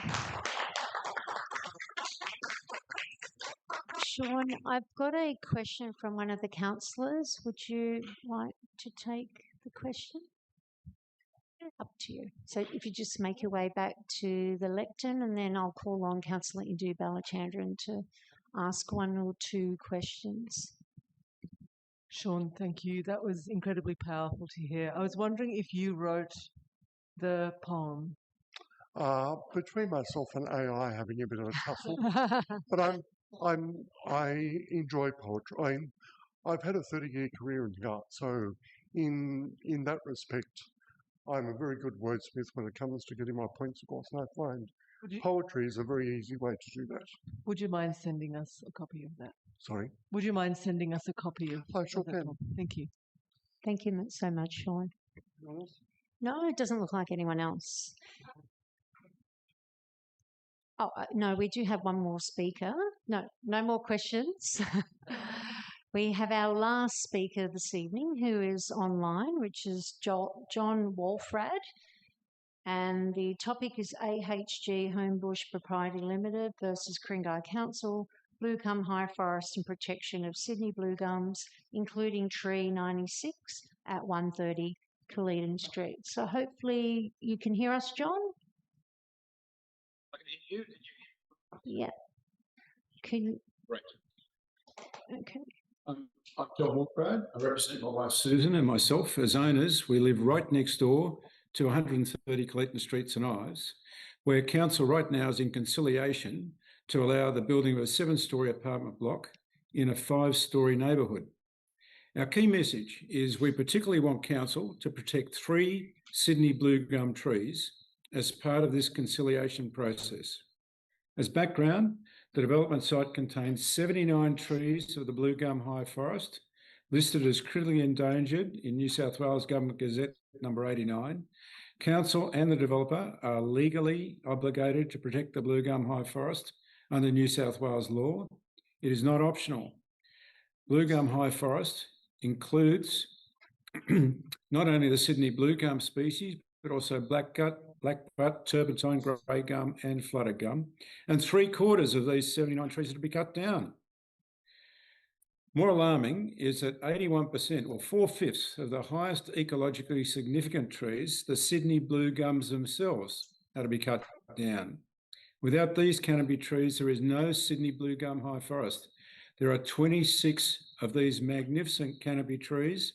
11 of them are 7 to 9 stories high. Over half are over 5 stories high, but only 5 out of the 26 will be left standing. The trees provide animal habitat, shade, neighbourhood character, and screen the proposed 7-storey development.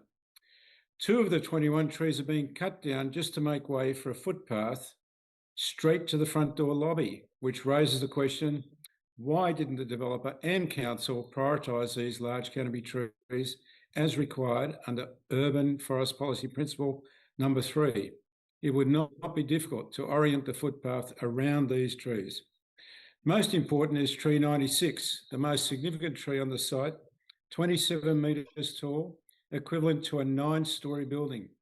The proposed works intrude 15% into the tree protection zone of this tree, and anything over 10% intrusion is a major encroachment under the Australian Standard 4970, Protection of Trees on Development Sites.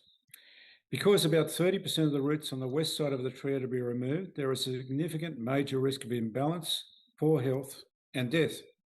It appears that tree 96 protection has not been prioritised despite Australian Standard 4970 and Council's own Urban Foreign Policy Principles, numbers 3, 6, 12, 14 and 16. In closing, We request the council and the developer consider, first, to angle the circular driveway entry inwards, away from tree 96, or move the driveway entry slightly westwards to reduce impact to below 10% of the TPZ of the tree. There may be a small impact on basement parking and storage, but the life of the tree would be assured. Secondly, impose a substantial 6-figure tree protection bond on tree 96. 3, require replacement planting of the blue gum or equivalent species if the tree declines or dies. And lastly, review whether the footpath can go around trees 87 and 88 and thus retain those 7 Sydney blue gums instead of 5. Thank you very much. Thank you, John. Now that brings us to the conclusion of the meeting. So thank you everyone for participating in tonight's public forum. The webcast of this forum will be available on Council's website. The Council meeting will be held at 7 p.m. next Tuesday, and you are encouraged to attend in person or view the live web stream via the Council website. I encourage you to continue to stay engaged with Council and share your feedback. Thank you again for your participation, and I declare the forum closed at 9:10 p.m. Thank you.